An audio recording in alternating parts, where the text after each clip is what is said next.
Mission for the holidays. We are back on 89.1 the Basha News Channel 15 with Wabash Valley College basketball. A couple of nationally ranked powerhouses are in town to test the Warriors today. Later on, we'll have Three Rivers against the Lady Warriors, and that's an highly anticipated matchup every time they play for the last several years. But first, we have got number 16, Walter State, making the trip all the way from Tennessee to play Wabash Valley, who is on a 2-game skid trying to figure out some answers. It'll be a tough matchup, but it should be some fun basketball. I'm Zach Reynolds, alongside me, Mark Richardson. Yeah, the first semester did not end well for the Warriors. They got beat over at Kaskaskia on Wednesday night, came back, got beat by Logan here at home, and now it gets even tougher. Walter State averaging 111 points a game. Their last game, they put it on. They scored 176 points. School record. Their highest score. That's too many points, isn't it? That's too many. I think it was 91 in the second half alone. That's plenty. They got a lot of talented players and coaching staff, or head coach Jerry Nichols, who has got quite the resume himself. Was a player at Walter State back in the day, was a JUCO All-American, also played Division I at Arkansas State. He's won everywhere he's coached, including the last several years here at Walter State. Number 16 team in the NJCAA on the road here in the Spencer Sports Center. And we'll see what Wabash Valley can do as they face off against Walter State here in a few moments. Yeah, they say this coach, by the way, their leading scorer of all time down at Walter State. Walter State better known for baseball. Every time I've been to the national tournament, it's only twice. But they've been there, and they were a factor in it. They were not just one of the teams that made it. They were one of the leading teams there both years. And so they're very well known for baseball, and they've got a good basketball program put together, 16th in the country. Zach, you're going to have your hands full trying to pull a win out of this. Yeah, I'll do my best, I suppose. Warriors play today without a point guard. That is Jameer Noel, who came back from Brooklyn. Back from the Christmas break, he's got a pulled muscle, not able to go today, so we'll miss Jameer. It means more minutes probably for Byron McNeil, maybe Michael Dempsey off the bench as well. We'll have to see how Coach McGee works the guard rotation. And there's plenty of good guards that they're going to have to face off against on the Walter State side. And by the way, we do have issues with the equipment here today. The 30-second shot clock is not showing right now, and Kevin Anderson runs that 30-second shot clock. Bryce Thompson out there along with Tim Walks, our local crew, and they're talking to the officials about it, and I'm not sure what they'll do. Scott Allen tells a story about being down at St. Catherine where they decided to do it by the honor system, and then St. Catherine stalled. That was back a long time ago, but I don't know what to do. There are things you can do. The announcer can call out when you hit the 20-second mark, the 10-second mark. It can be done, but it's not near as good as having a clock you can look at. Plus, it makes our job harder, and that's what really matters. Yeah, I know they're worried about you. Yeah. Zach, nice to have you back on the air here at WVJC Mount Carmel. Well, good to be back. It is nice to have you around. 2 years ago, you did a lot of these games, and 2 years ago, right on this very Saturday, the first Saturday of January, the Three Rivers Lady Raiders gave the Warriors their first home loss in quite a while. You remember that ball game? I do, yeah. Again, like I said, it's a matchup that's highly anticipated every time they play for the last several years. Obviously, things a little bit different. No Luke Shaneker this year for the Lady Warriors, but still two really good programs that usually make the national tournament. And, last time, like you mentioned, Three Rivers got the advantage, one of the only home losses in the entire Luke Shaneker era at Wabash Valley College. And I think they beat us 111 to 52, or no, 102 to 53, something like that. They beat us by almost 50 points down there. But things are a little different since then. We now have Ingrida Hartsfield at the helm of the Lady Warriors. They're playing better. And since then, Johnny Logan beat Three Rivers. I don't know how that happened, but that's what the stats say. I talked to somebody from Three Rivers last night who's quite an upset. So we'll see. We get to play that game at first. It's Walter State and Wabash Valley.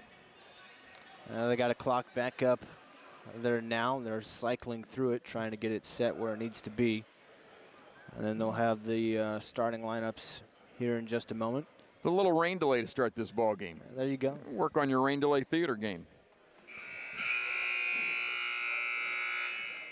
Hey, it can buzz. They tested that one. The shot clock does go off. Wabash comes to the record of 5-7 on the season, and Walter State 13-0. Terrence McGee in his third year at the helm of the Warriors. He's done a nice job, and his teams always progress. I mean, you can watch them from November until February or March, and they do get better. So he does a nice job teaching the game and trying to not just teach basketball, but train young men for life, and that's an important task that he has. But today we worry about the basketball part of it. Yeah, and that is something, like you said, that they've improved as the season has gone on every season that he's been here, and that's something they're going to look to continue to do. Played a couple of conference games recently, dropped both of those. Now one more non-conference game here against the number 16 team in the country. And if that doesn't get you ready for the rest of conference play, I don't know what will. The next week, conference season gets back underway as the Warriors make a trip over to Belleville Southwestern on Wednesday night and a trip on Saturday over Lincoln Trail. There'll be nobody give any kind of grace to the Warriors, that's for sure. Now, they're still working on the clock. It got 8:08 on the game clock, and we're hopefully not going to wait another 8 minutes for this to start. Walter State was sitting on the bench ready for starting lineups. Now they doing some warm-ups, some calisthenics, if you will, to keep warm. I hope they get tired.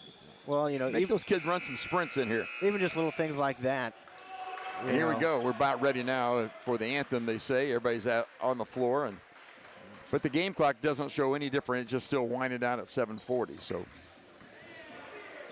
we'll see what they do here. Bryce Thompson is the sports information director and the PA man here at Wabash Valley. He'll have the announcement about the anthem and then the starting lineups. We're going to step aside for 90 seconds and be back with the starting lineups. At Wabash General Hospital, we're more than healthcare. We are part of the team. Our athletic trainers proudly serve 13 area high schools and 3 junior colleges, standing on the sidelines and in the AT rooms every day. From keeping our athletes healthy to helping them chase their dreams, we're here for every student athlete, every game, every step of the way, from injury to return to play. At Wabash General Hospital, caring for athletes is our game. Rocky start here at Wabash Valley. Now for the starting lineups, first for Walter State, number 0, Tequens Butler. Number 1, Demori Lynch. Number 2, Trey Renaud. Number 10, Evan, let us know when we're back, please. Livingston.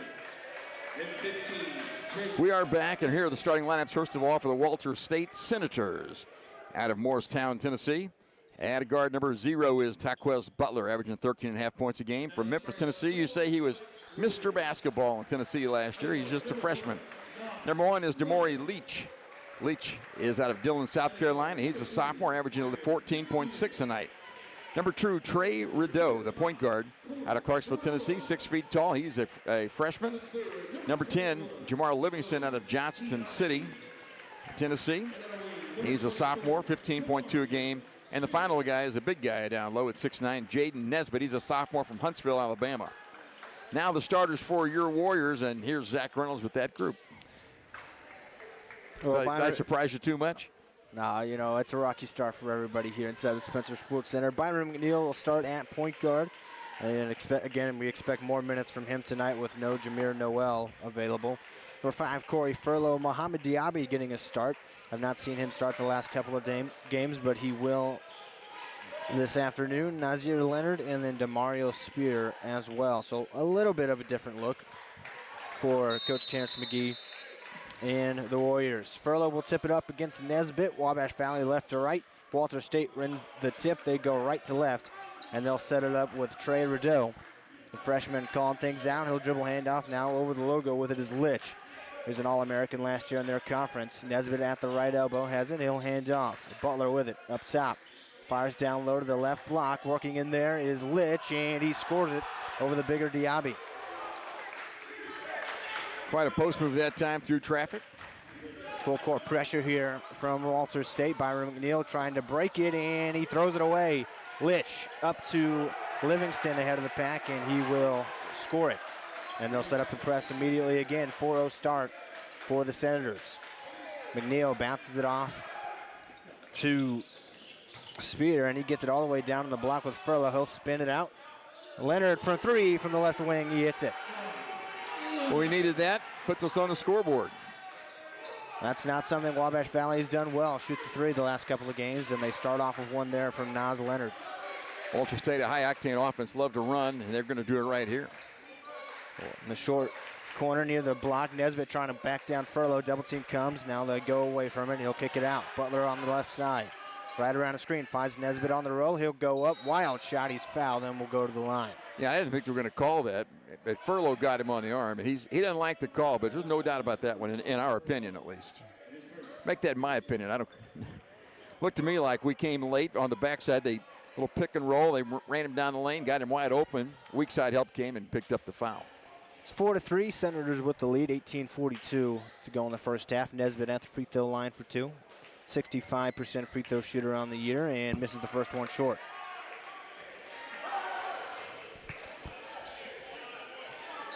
You don't want to let these guys get out or make an early run. They do that all the time.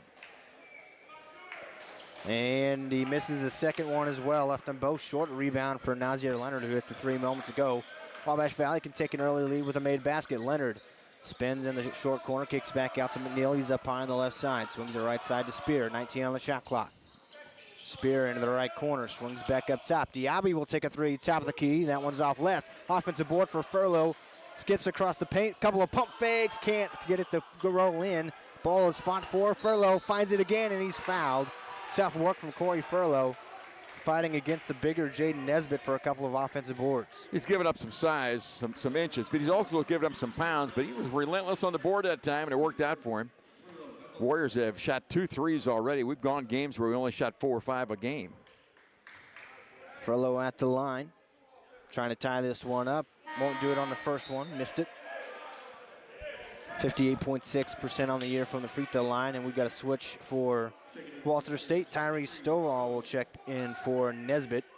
Stovall, a couple weeks ago, won the Conference Player of the Week in the Tennessee Community College Athletic Association. And Furlow makes the second. We're all tied up at 4 apiece here with 18:14 to go. And Tristan Yard checks in for Wabash Valley. Furlow out. It's a press by the Warriors. I think it's a man-to-man press. It doesn't amount to a whole lot. McNeil is up against Trey Rudeau, who will break the timeline. On the right side, he'll hand to Butler over the logo. They're going quick again. Stovall tries to hand off to Butler. It's knocked out by Leonard. It'll stay with Walter State. Boy, you didn't realize. I don't realize how long Leonard is. He got an arm in there and knocked that away. Be sideline out of bounds. Taquez Butler will inbound up high on the left side. It's Rudeau. Has a choice of a screen, kicks to Butler in the corner, and the ball knocked out of bounds again, this time by Yard. They were trying an entry pass to Stovall. 13 on the shot clock. Will inbound it from the baseline this time. Stovall had Yard pinned down there, but Yard poked it away. Butler on the trigger again. Throws this one to the block with Litch, and he is fouled on the entry. And they'll take it back out of bounds. They'll try that same play again. Foul's going to be on Nazir Leonard. Warriors try to pack the paint here against this high-flying offense. This time Rudeau enters it to Jamar Livingston. He'll kick it back to Butler in the left corner. 15 on the shot clock. They get it down to Stovall. Double team comes. He's into the lane. Kicks across. Ball knocked away. Spear has the turnover. Spear the other way. Doesn't have numbers. He'll reset. He's on the left side. Looking to set things up for Wabash Valley. So we got the live ball turnover, but couldn't capitalize. Knocked out of bounds by the Senator bench by Litch. And Spear will inbound. 1 turnover apiece so far, and both teams hitting the boards hard. 20 on the shot clock. Spear gets it to McNeil up top. He'll run the offense. Swings right side to Leonard. Back to McNeil over the logo. 15 on the shot clock now. McNeil on the drive. Spins near the free throw line. Kicks across the Spear. And it's knocked out of bounds by Litch. And his long arms are being a factor already several times. Yeah, this defense they play, they sack it in toward the middle. Sag down there, and then they get outside with those long arms. Tosh Ford checks in for Byron McNeil, so I wonder if Nazir Leonard will more so run the point. Ford catches the inbound, swings to Leonard, pump fakes. He's at the top of the key, finds Yard on the roll. He wasn't ready for the pass. Livingston takes it away, but he trips and is going to get called for a foul. Somebody on Wabash Valley will get called for the trip. It's going to be Mo Diaby. Just his first, 3 on the team so far. The Warriors hanging with them in the early going. That's pretty good. Still 4-4, 17-17 to go in the first half. Rideau will bring it up, guarded by Tosh Ford. Dribble handoff, now over the logo with Litch. He'll dribble handoff to Livingston on the left wing. Finds Stovall at the high post. He'll take one dribble and hand off to Rideau. Drives to the right block, and he is rejected by Tosh Ford. The offensive rebound and put back no good by Stovall. Ends up in the hands of Butler. Mid-range jumper too strong. Spear clears the rebound. Now they'll try to go in a hurry. Leonard on the left side. Now he'll slow it down. Leonard crosses over. Step back, finds Spear at the top of the key. 20 on the shot clock. Right side, Diaby. Diaby calling for a screen. He'll go right around it. His defender falls down. He'll pull up for the jumper. No good. Rebound for Spear. Back to Diaby. One power dribble. Put up too short. Rebound for Butler. He throws it up to Rideau ahead of the pack. Wabash Valley recovers well. On the trailer, it's Butler driving to the rack and one. Taquez Butler. He got from the top of the key to the right block in about 2 dribbles. Yeah, 2 dribbles and about half a beat there. He was quick. Sloss checks in for Wabash Valley. In for the Senators is Brian Carter. I think Butler caught that ball about full speed, and it didn't take an eyelash, just a heartbeat for him to get there. Malachi Brooks checks in as well for Walter State. He's one of their 3 returners from last year. Butler at the free throw line to complete the 3-point play, and he does just that. So 7-4, a lead for the Senators, and it's Butler who will commit a foul, trying to steal it away with the press. They're very aggressive. Sloss to inbound, and finds Ford in the corner. Now they'll try to break the press. Spear on the right side, and he's going to be fouled. Well, the referees right now towing a little tight back in the backcourt. That's a good thing for the Warriors because it's a very aggressive, hands-on defense. Jamar Livingston picks up the foul. He's a guy that played for Walter State a couple years ago, spent a year at Division I, and now is back at Walter State at the NJCAA level. Sloss on the sideline finds Tosh Ford. He'll break the timeline. Ford on the right side, dribble handoff for Spear. Spill goes to the free throw line, spins and kicks to Ford in the right corner. He'll hop into the paint, throws up a shot off left. Yard fighting for the rebound. Going to be a tie-up with Tyrese Stovall. Yard, a guy that hasn't got a ton of playing time this year and is in early for Wabash Valley in this one. We need his size, that's for sure. 15 on the shot clock, 16:02 on the game clock, 7-4 the score. Senators with the lead, Wabash Valley with the basketball. Tosh Ford looking to inbound, has to get it in, and finds Leonard in the short corner. Picked up his dribble, needs help. He'll clear it up top with Ford. 10 on the shot clock. Ford up high on the right side, left around a screen. Kicks to Sloss. 4 on the shot clock. Spear on the drive in the short corner, throws up a floater. He hit it right at the end of the clock. Wabash Valley back within 1. Nice drive, saved us right there and put us right back in this one. Brooks on the dribble, working against Ford, will hand off to Livingston. Now left side with Carter. Carter up top, guarded by Sloss. He'll go on the drive, stops at the elbow. Up top, Livingston will try a 3. Left that one short, Yard the rebound. Outlet pass to Ford, up high on the left side. He'll break the timeline. He'll swing right side. Leonard thought about the 3, now on the dribble. Got it knocked away, got the ball back. Right corner with it, Sloss. Now left side, Spear. Working at the high post. Finds Sloss, right wing, 3 ball. Left it short, gets his own rebound, and will put it in. Wabash Valley takes an 8-7 lead.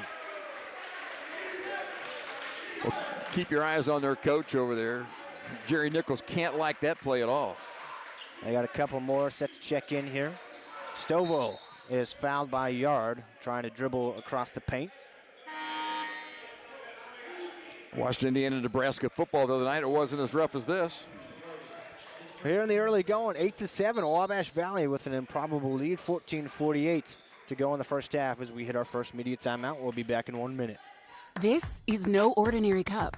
This Scooter's coffee cup was served with a genuine so good to see you again smile. This cup has a little boost of energy just for you. This cup came with extra whip for good luck. We lost! You'll get them next time.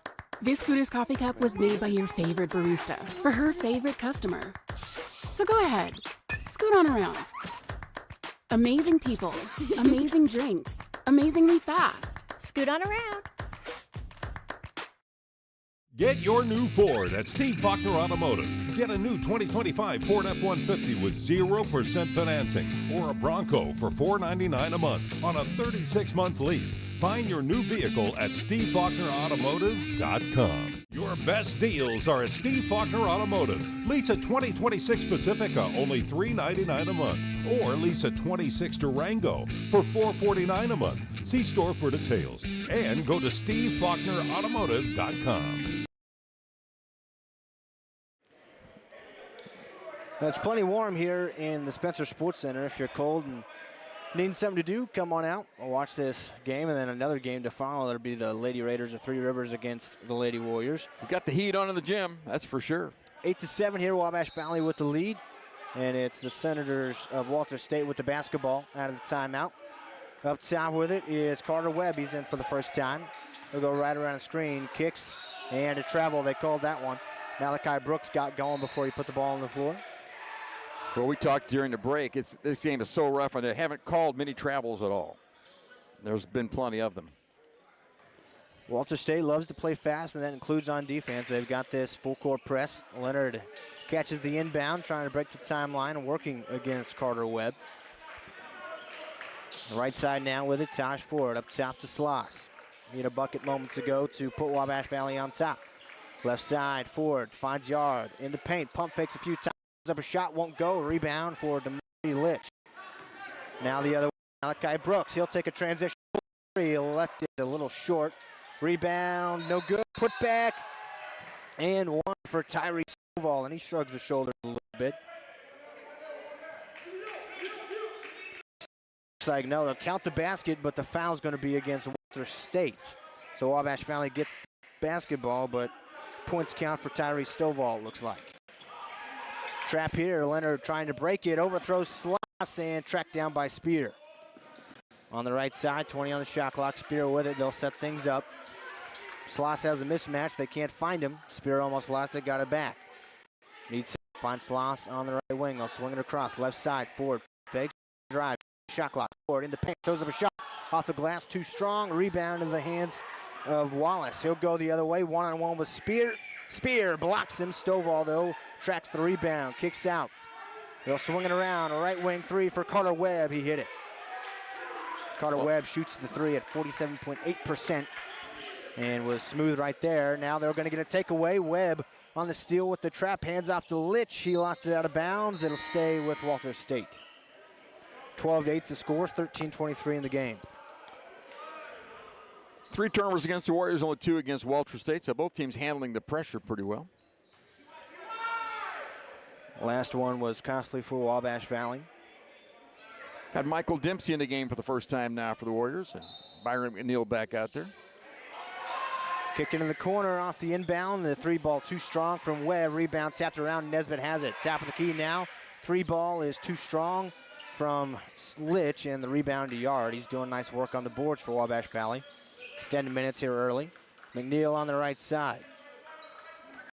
Thought about backing down Brooks. Now he'll bring it back out. Hand off to Ford.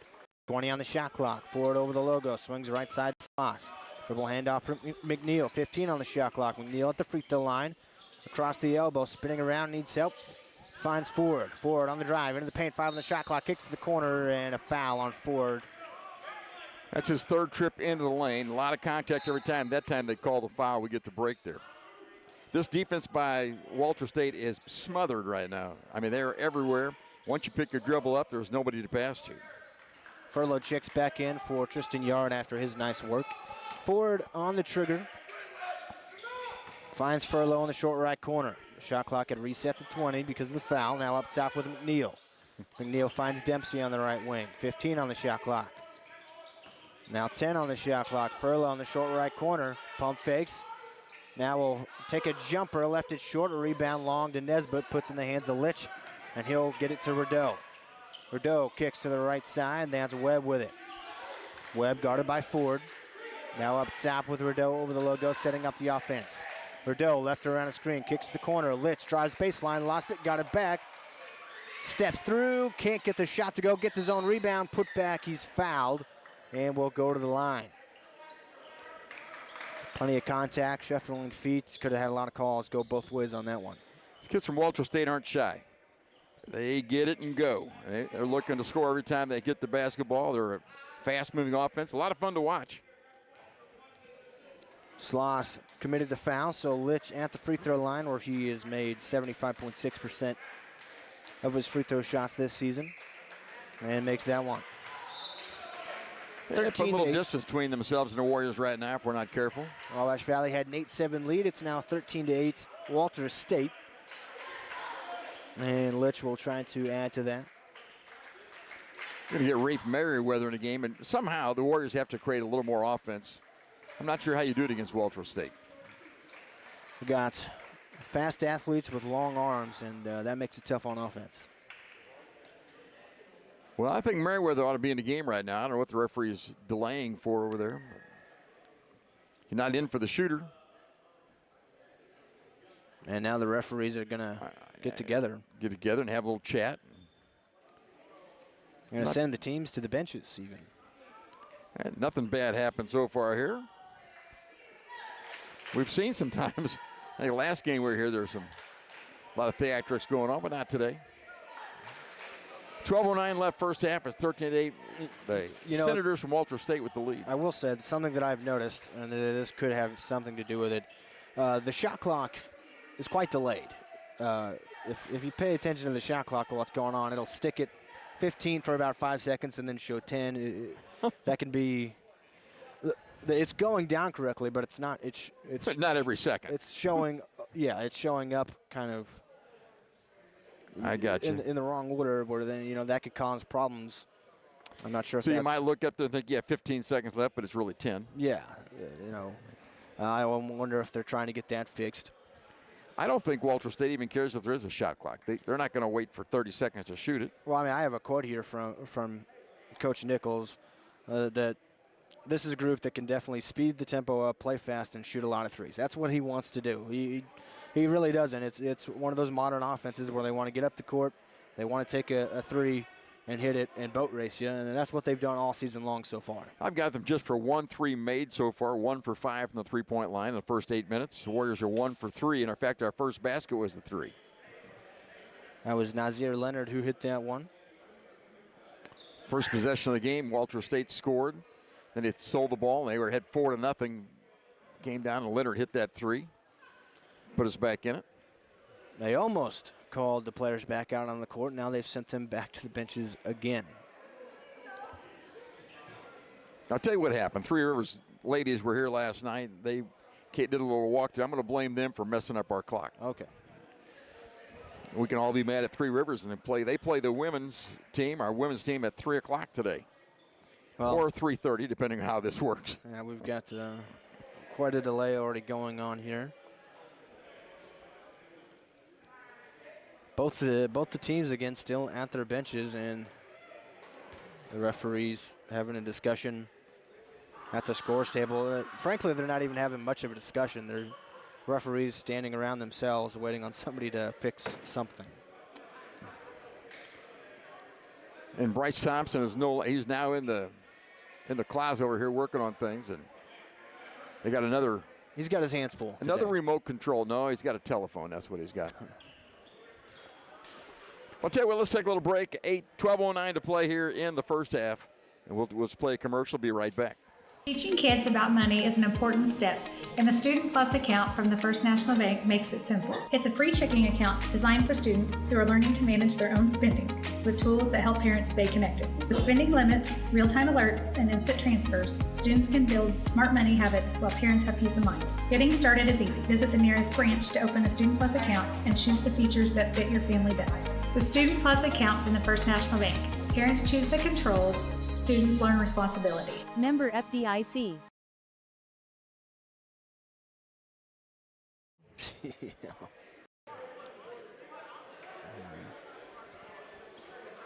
Oh, now here comes Big Bad Athletic Director. Finally. Introducing Subway's new Sub Club. Now members get every 4th footlong free.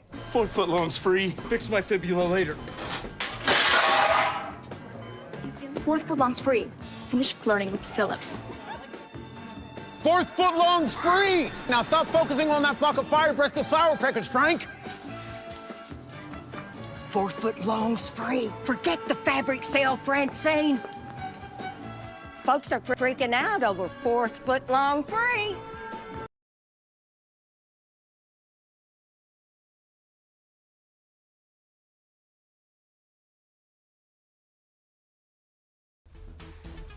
There's a lot of things that you can do to help and reduce your heating bills over the wintertime. Open the draperies in the house. Let the sun warm the interior of your home during the day. That helps reduce some of that heating load during the day. Consider installing programmable thermostats. You know, you can drop the temperature down while you're not there, or in the evening times when you're asleep, make the house a little cooler, and then have those programmable thermostats bring the temperature up at the times you're actually in the home, not away. Corporate America Family Credit Union at 1011 Oak Street in Mount Carmel is ready to serve you with the financial tools you need for your life's journey. Our staff consists of friends and neighbors from our community, here to serve you like family. We offer a full line of financial services, including new and used vehicle loans, home loans, checking and savings accounts, access to no surcharge ATMs, 24/7 account access, and more. Call or visit us today. Corporate America Family Credit Union, empowering financial success. Not quite the honor system until they're shooting the ball and then he goes 5, boom. And so that's not ideal, but I'm not sure what they'll do now. It looks like now Coach McGee's over there, a little demonstrative, talking to the bench, I think. And so here we go, another free throw coming. It is Taquez Butler at the line. It is Demore Litch at the line. Like I said, Demore Litch, he's number 1. Butler's number 0. Thank you. Well, Litch made the first free throw. A long time ago. A long time ago. And now his second one is left short, rebound to Wabash Valley. A little home field advantage, we'll call it. Ice the free throw shooter and everybody else. Dempsey on the right side. 20 on the shot clock. Dempsey still with it. Now to the left side. Will hand off to Merriweather. Tried to go to the post, not there. Now McNeil hops in the lane, throws up a wild shot off left. A rebound into the hands of Trey Rideau. He'll go quickly on the right side. All the way, Euros into the lane. Blocked by Dempsey. Pushed out and tracked down by Livingston. Right side, Webb with it. He's got a three-pointer in this game. Trying to get it to Litch. He's working against Dempsey near the post. Hops into the lane, now kicks across. Extra pass, Nesbitt, pump fake. Hook shot, rolled out left, rebound for Furlow. Nesbitt trying to take it away, but Furlow clears it. Really nice pump fake, got us in the air and just couldn't make the shot. McNeil will break the timeline on the right side. They'll try to set up the offense. And we have not solved this defense at all. The handoff for Dempsey. He'll hand off to Ford over the logo. Tosh Ford on the drive into the paint, throws up a shot. No good, but he's fouled. He'll go to the line. Looks like it's going to be Carter Webb. That's his 4th drive in the paint. Every time contact, the last 2 they've called fouls. That does well for the Warriors. Taj was a good free throw shooter. 73.3% on the season for Tosh Ford, I have. No one doubts you. Takes his time at the line and hits the first.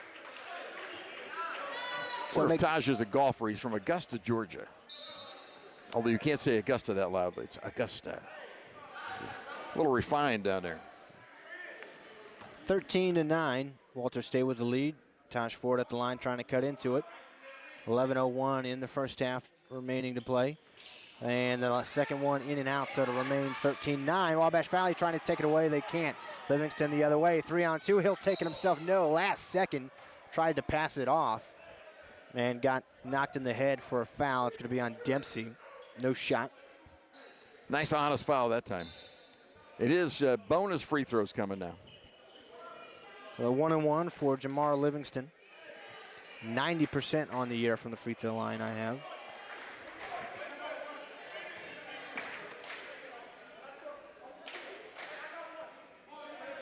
First shot up, and he earns the second. He's their leading scorer, 15 points a game. And he was 45 of 50 from the line coming in, so that's an honest 90%.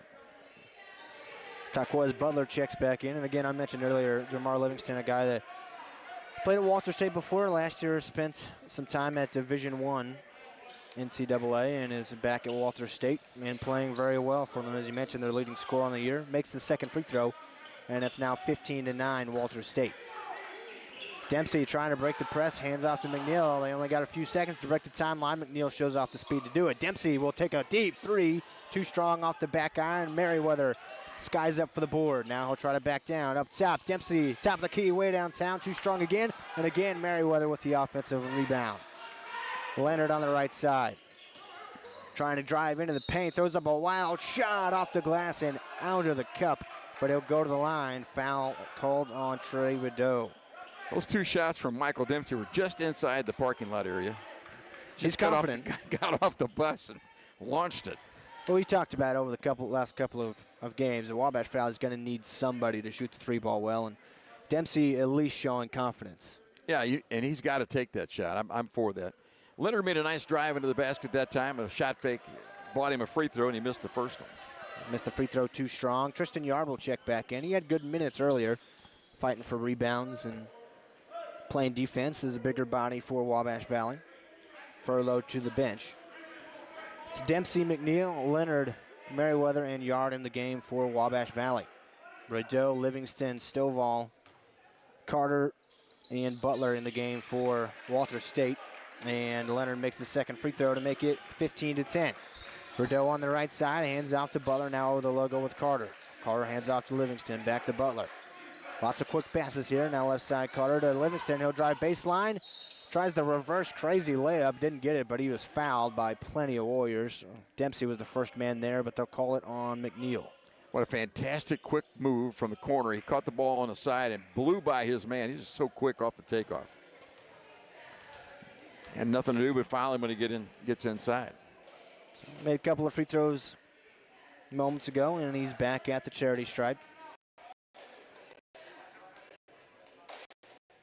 And he made the first. Well, when you shoot 90% from the free throw line, you get lucky bounces like that. Yeah, he's got nice rotation on the ball. It stuck on the rim and fell in. 10-13 to play in the first half, 16-10. Senators with the lead over the Warriors. And now it's 17-10. Livingston 4-4 from the free throw line. He's got 6 points total. They set up the press against Wabash Valley. Merriweather trying to get it in, finds McNeil. Now back to Merriweather and across the timeline to Dempsey. Hands off to Merriweather up high on the right side. Now McNeil over the logo. Left side, Leonard will take a three. Left that one short, rebound tapped around. Rideau comes away with it, only 6 foot tall. Merriweather takes it away and lays it in. He stuck to him. Merriweather was the bigger guy and just ripped the ball right away. Got an easy basket. 17-12. Senators with the basketball on the left side. It's Livingston. Pump fakes, now drives towards the baseline. Spins back around. Finds Stovall in the paint. Almost lost his dribble. Got it back. Working against Yard. Throws up a shot. And he put it in. Tyree Stovall, 13.4 game off the bench. Has 4 in this one. Merriweather across the timeline for Wabash Valley. Trap comes. He'll find McNeil up top. Now Leonard on the left wing. Back to Merriweather. Pump fake. Drives baseline. Looking for help. Finds Leonard on the left wing. Thought about the three. Now he drives in. Hops in the paint. Stripped away. Ball knocked out of bounds. Last touch by Walters State. Hopped into the paint is correct. That's exactly what happened. Demario Spear checks back in for Michael Dempsey. 19-12. 9:12 to go in the first half. 12 seconds on the shot clock. They'll take it in from out of bounds. Spear on the trigger. Finds Leonard at the right block. Turnaround jumper. No good. A rebound. Fought for. Going to be a foul against Wabash Valley. It's going to be Tristan Yard reaching in there and grabbing him. It's our 9th team foul. They'll shoot bonus again. Looks like they called that one on Merriweather, actually. Well, it was a multiple choice foul then. I thought Yard had him pretty good. Those were the two right there. And Merriweather takes a seat on the bench. Carter at the free throw line. Only 58.3% on the year for them from the free throw line. And he makes the first, earns the second.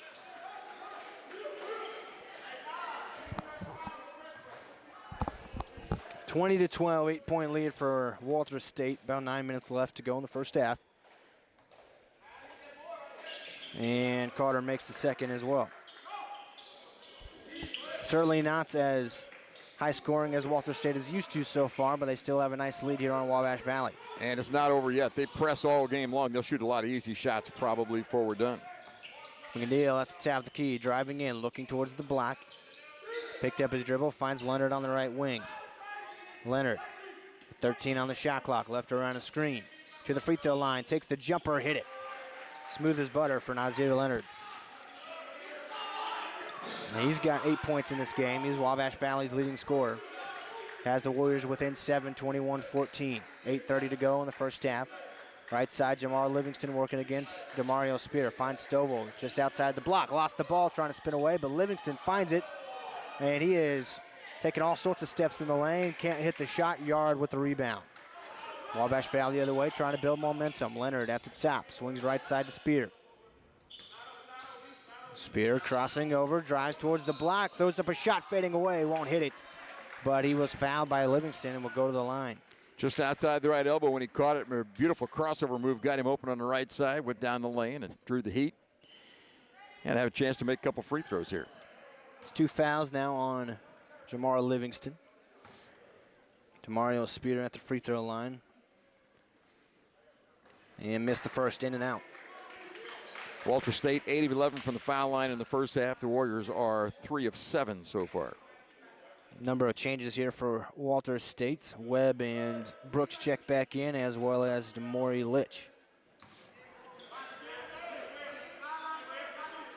Spears' second free throw, left that one short. Rebound, thrown out of bounds by Carter Webb. It was tapped around a couple of times. He couldn't corral it. Wabash Valley catches a break.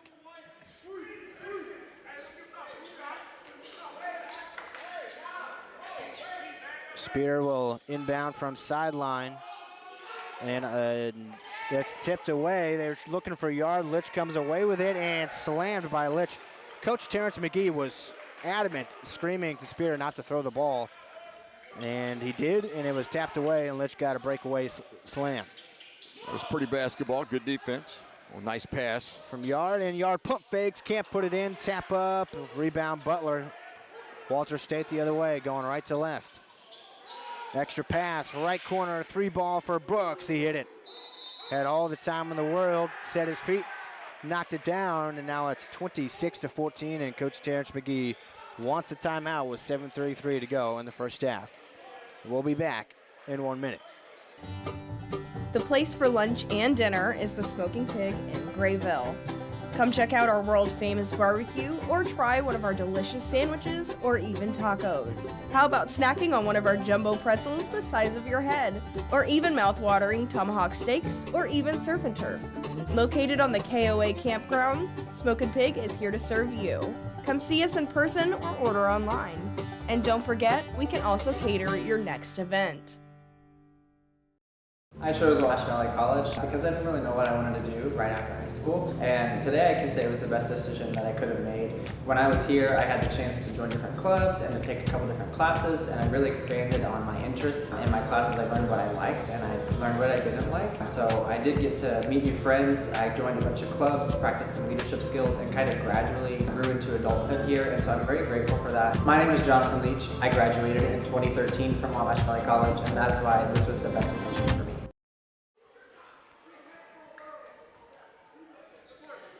Well, at one point, Wabash Valley led this game 8-7, and since then, it's been pretty well all Walter State.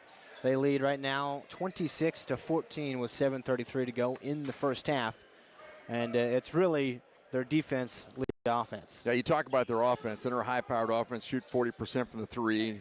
They're very good, 42% actually as a team, but it's not the offense, it's the defense that's so stifling. And it starts with this full-court press. Wabash Valley has had some trouble as of late with it. 5 seconds to get across the timeline, and they do. Spear on the left side, takes one dribble, a trap comes, finds Diaby. He'll kick, Sloss, right corner three. In and out, and McNeil, the offensive rebound. Putback is good. Little hook shot from the point guard, Byron McNeil. They go quick the other way. Carter all the way into the paint already. Lost the ball on the floor. Diaby takes it away. Finds McNeil. Wabash Valley trying to go in a hurry. McNeil to the left block. Spins, kicks up top. Leonard pump fake on the drive. Left elbow jumper. Didn't hit it, but he is fouled. He'll go to the line. Yeah, once again, the defense for Walter State is so good, though. McNeil made a nice little half hook last time. This time drives hard left side. They cut him off. Get the ball Leonard at the top. They cut him off. It's a tough shot. That fall away from the elbow is tough, and he got hit on it, luckily, so he'll shoot free throws. But Walter State defense is just impressive to watch. Well, Byron McNeil is going to be one of the faster guys on the court. Most times he steps on the basketball court for Wabash Valley, but plenty of speed to cut him off that time from Walter State. Leonard gets the shooter's touch on the free throw. And on the first one, he's got 9 points. Wabash Valley back within single digits. It's 26-17. Taj Ford back in the game for the Warriors.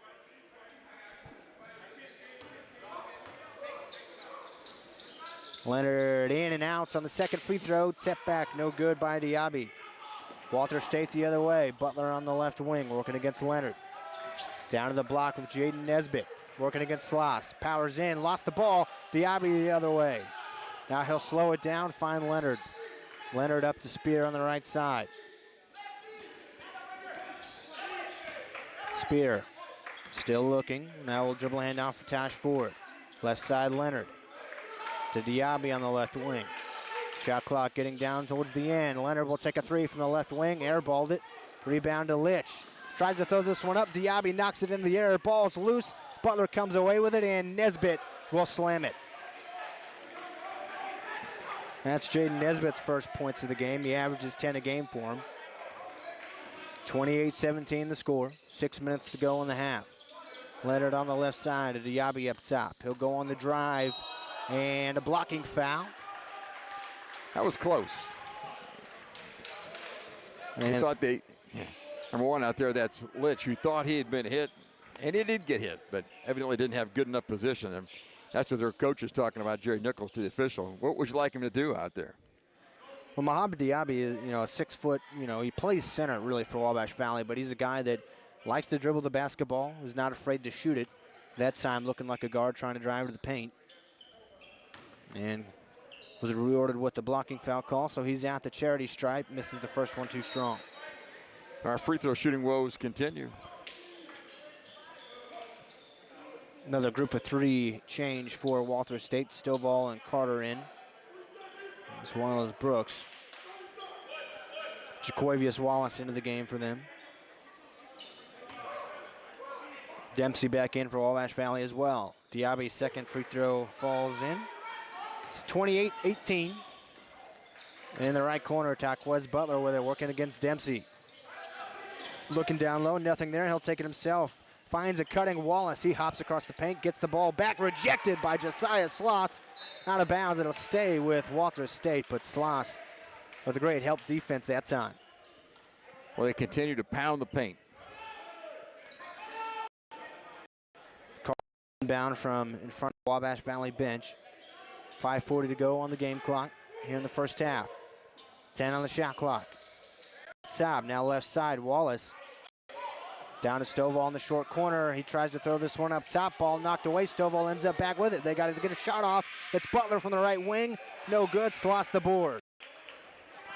Warriors went zone that possession. Spear on the right side. On the drive, working against Wallace. Crossing over to the block. Throws up a shot. Got it knocked away. Rebound Wallace. Outlet up to Malachi Brooks.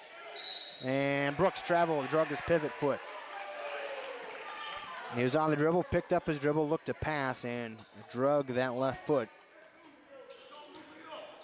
28-18, 5 to play in the first half. Wabash Valley trying to cut into the 10-point deficit, make it single digits once more. Ford right around the screen from Spear. Now the Spear at the top, left side Diaby. He'll hand off to Dempsey. Dempsey on the drive. Hands off to Spear up top. Now Spear working inside the arc. Up top to Ford, pump fakes, drives, step back, right elbow jumper. Left it short, rebound for Tyrese Stovall, and a foul going against, I believe, Josiah Sloss.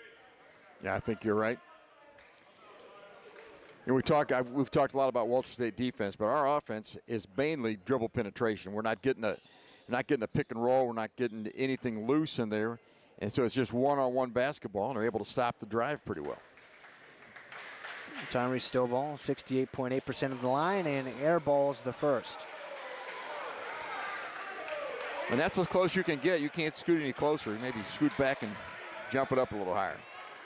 He was the TCC AA Player of the week of November 25th. Coming off the bench for them. Second free throw left short, not as short. And Wabash Valley with the rebound. Leonard going quickly the other way into the paint, and he is stuffed out of bounds. Last touch by Walter State. And Jerry Nichols immediately shoving in Jaden Nesbitt, say, you go play defense. And Tyree Stovall will take a seat.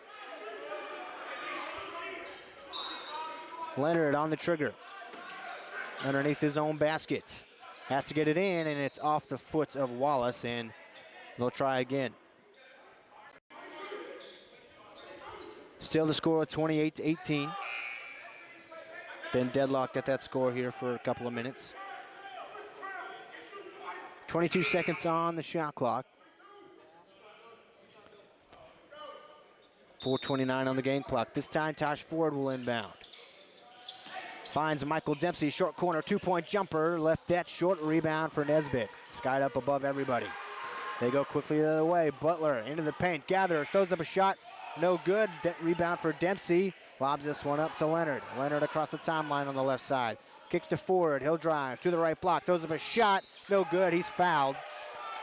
Got to be Jaden Nesbitt. He looks to the referee, and the referee says, come on. That was pretty obvious. Well, they contest every shot in the paint. You're not going to get anything open in there. You have to make some shots and hit some foul shots when you do get fouled. Josh Ford 1 and 2 from line this afternoon. First shot, drive free throw, pulls in. And now Stovall right back in for Nesbitt. They like to interchange those two, both good size, good paint presence on offense and defense. Ford back at the line for his second. Made them both that time around. It's 28-20. Wabash Valley within 8. 4:10 to go in the first half. Walter State with the basketball, moving right to left. Up top with it, Brian Carter. Look for the roller, wasn't there, and land off to Taquez Butler. Butler left side to Wallace. Fakes right, now goes left. Jumper just outside the block, no good. Rebound for Josiah Sloss. Kind of a cold streak offensively for Walter State. Wabash Valley wants to take advantage. Left side with it, Ford.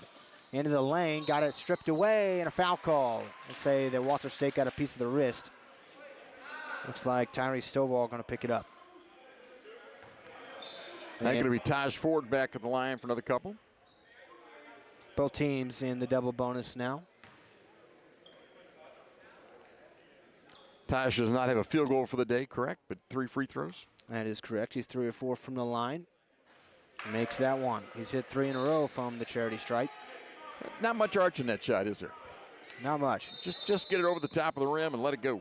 Caden Baldwin checks in for the first time in this game, and right on cue, we hit immediate timeout. 28-21. Wabash Valley hanging with the number 16 team in the country with 3:41 to go in the first half.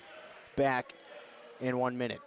It's holiday season with great deals at Steve Faulkner Automotive. Get up to $13,300 off on a new 2025 Jeep Cherokee L or a 26 Ram 1500 with 0% financing for 60 months. Go to SteveFaulknerAutomotive.com. Steve Faulkner Automotive in Mount Carmel, Illinois has an outstanding service department. With free pickup and delivery, we'll make sure your vehicle runs perfectly at an affordable price. Come see us today or view our service specials at SteveFaulknerAutomotive.com. There's a lot of things that you can do to help and reduce your heating bills over the wintertime.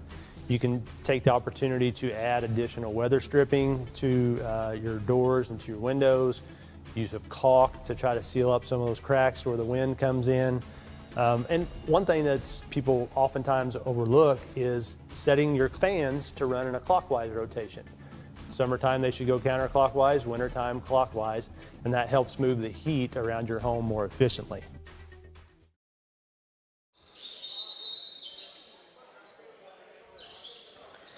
Well, the Warrior defense has picked it up a little bit here lately. Yeah, they've got Walter State gridlocked at 28 points right now, making a little bit of a run. mostly at the free throw line offensively for Wabash Valley, and that's where they'll be out of the timeout. Tosh Ford with one more.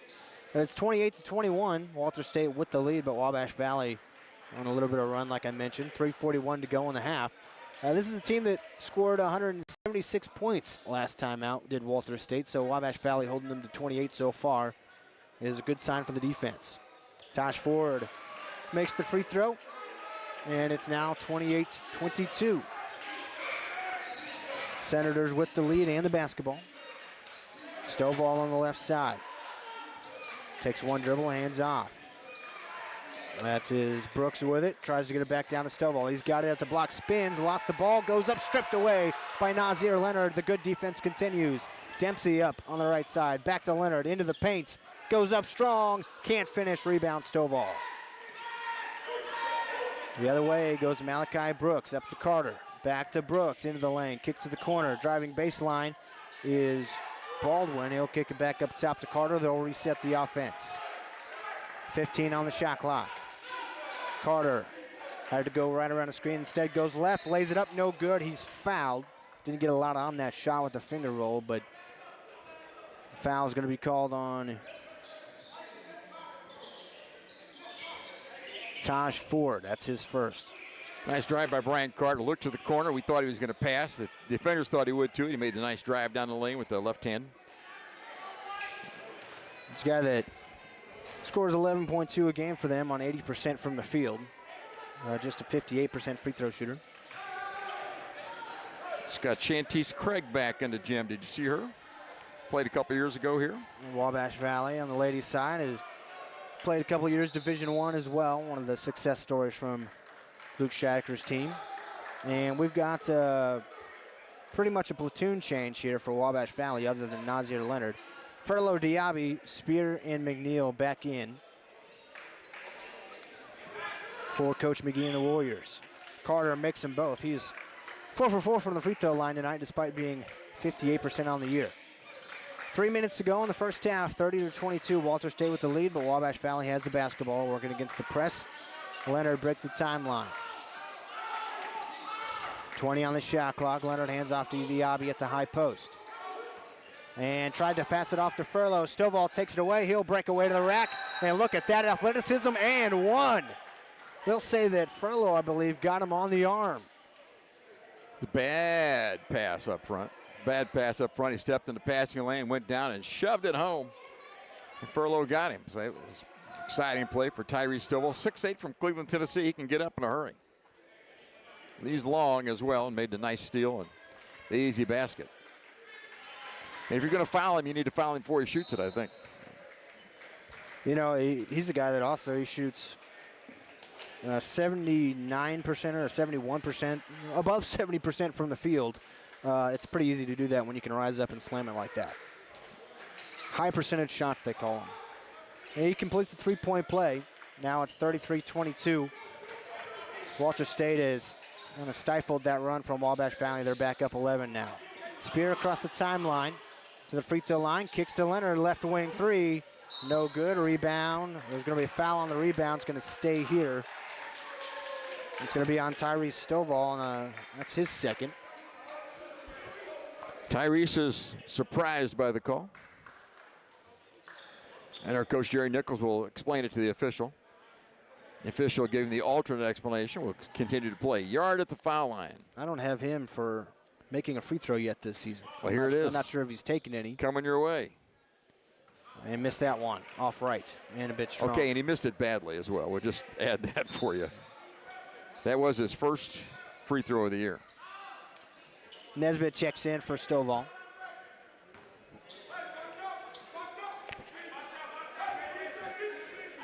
Yard, second free throw attempt on the season is up and in.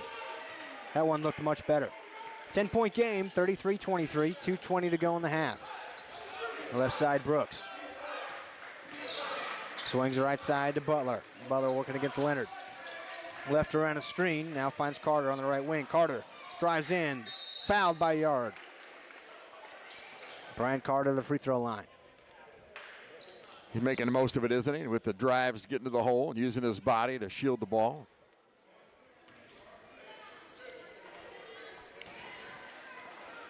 2 minutes left in the half, and wonder if the Warriors will be any closer than this at halftime.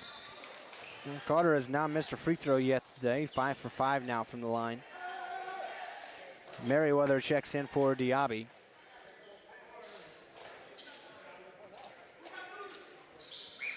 And Carter missed that one around the world a couple of times and falls out.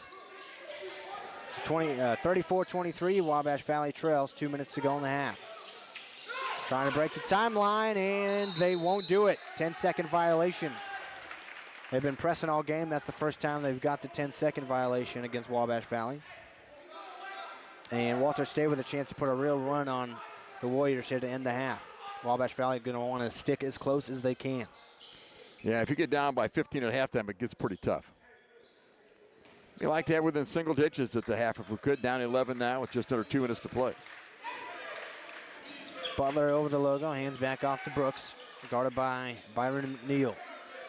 Finds Butler, free throw line, jumper, yard the contest, doesn't matter. Butler hit it. Last year's Mr. Basketball in the state of Tennessee. 36-23 is the score. Wabash Valley trying to cut into it. McNeil on the right side, crossing over to the elbow, spins at the free throw line, down to the block, throws up a shot, won't go. Tip back, no good for yard, a rebound for Baldwin. They'll go quickly the other way. That's what they like to do. Butler at the top, right side.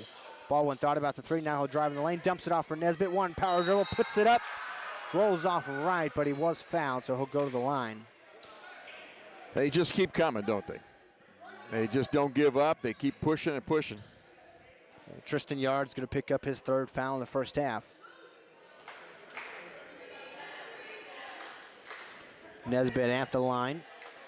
0 for 2 earlier in this game. Around 65.5% on the season. Not bad for a 6'9" big man. You cut him slack for being 6'9"? I made that one. Should have been an easier shot. He's close to the hoop. I'll tell that to Shaquille O'Neal. He's still cashing checks. He sure is. Big ones. Nesbitt made that first one. He's got one more coming. Yard will have to check out for Wabash Valley with those 3 fouls. They're going with the small ball lineup here to end the half. Minute 14 left to go. 5 on the floor are Leonard, Merriweather, Spear, McNeil, and Tosh Ford. And now Michael Dempsey will check in for Nazir Leonard. Yeah, he's got blood somewhere, I believe. I think that must be what's going on. Or maybe they brought him out before this free throw, can't bring him back out until after the free throw is shot. They've made Yard check back in. But they wouldn't let Leonard in the game. And now Dempsey checks in. So it'll be Dempsey, Ford, Merriweather, McNeil, and Spear. And another free throw coming right here, huh? For Jaden Nesbitt, they're trying to ice him again. We did that clock trick earlier, and now something else. This free throw would make it a 15-point lead. And Nesbitt Judge does that. 38-23, a minute 14 to go. Full court pressure still for Walter State. Tosh Ford trying to break it. Finds Spear. Spear across the court pass to McNeil. He'll drive and a charge. He most certainly did. Yeah, McNeil had a full head of steam to go in that time, and they were able to draw it. Yeah, not everybody agreed with that call, but not much doubt about it. Good position, and he lowered the shoulder. 1 minute left in the first half, just a minute left. Brooks brings it up. He'll hand off to Butler on the right wing, guarded by Ford. Looking down low, they find Nesbitt. He's got a mismatch with Spear, the small ball lineup. Nesbitt doesn't score the first time, and he's fouled going up for the rebound. And he'll go to the line again. That one's going to be called on to Mario Spear. Spear with a tough matchup there, giving up a lot of size, asked to guard Nesbitt. Did a good job on the first shot, but then got him on the arm going up for the rebound. Nesbitt makes the first. Now Nazir Leonard will check in. McNeil to the bench.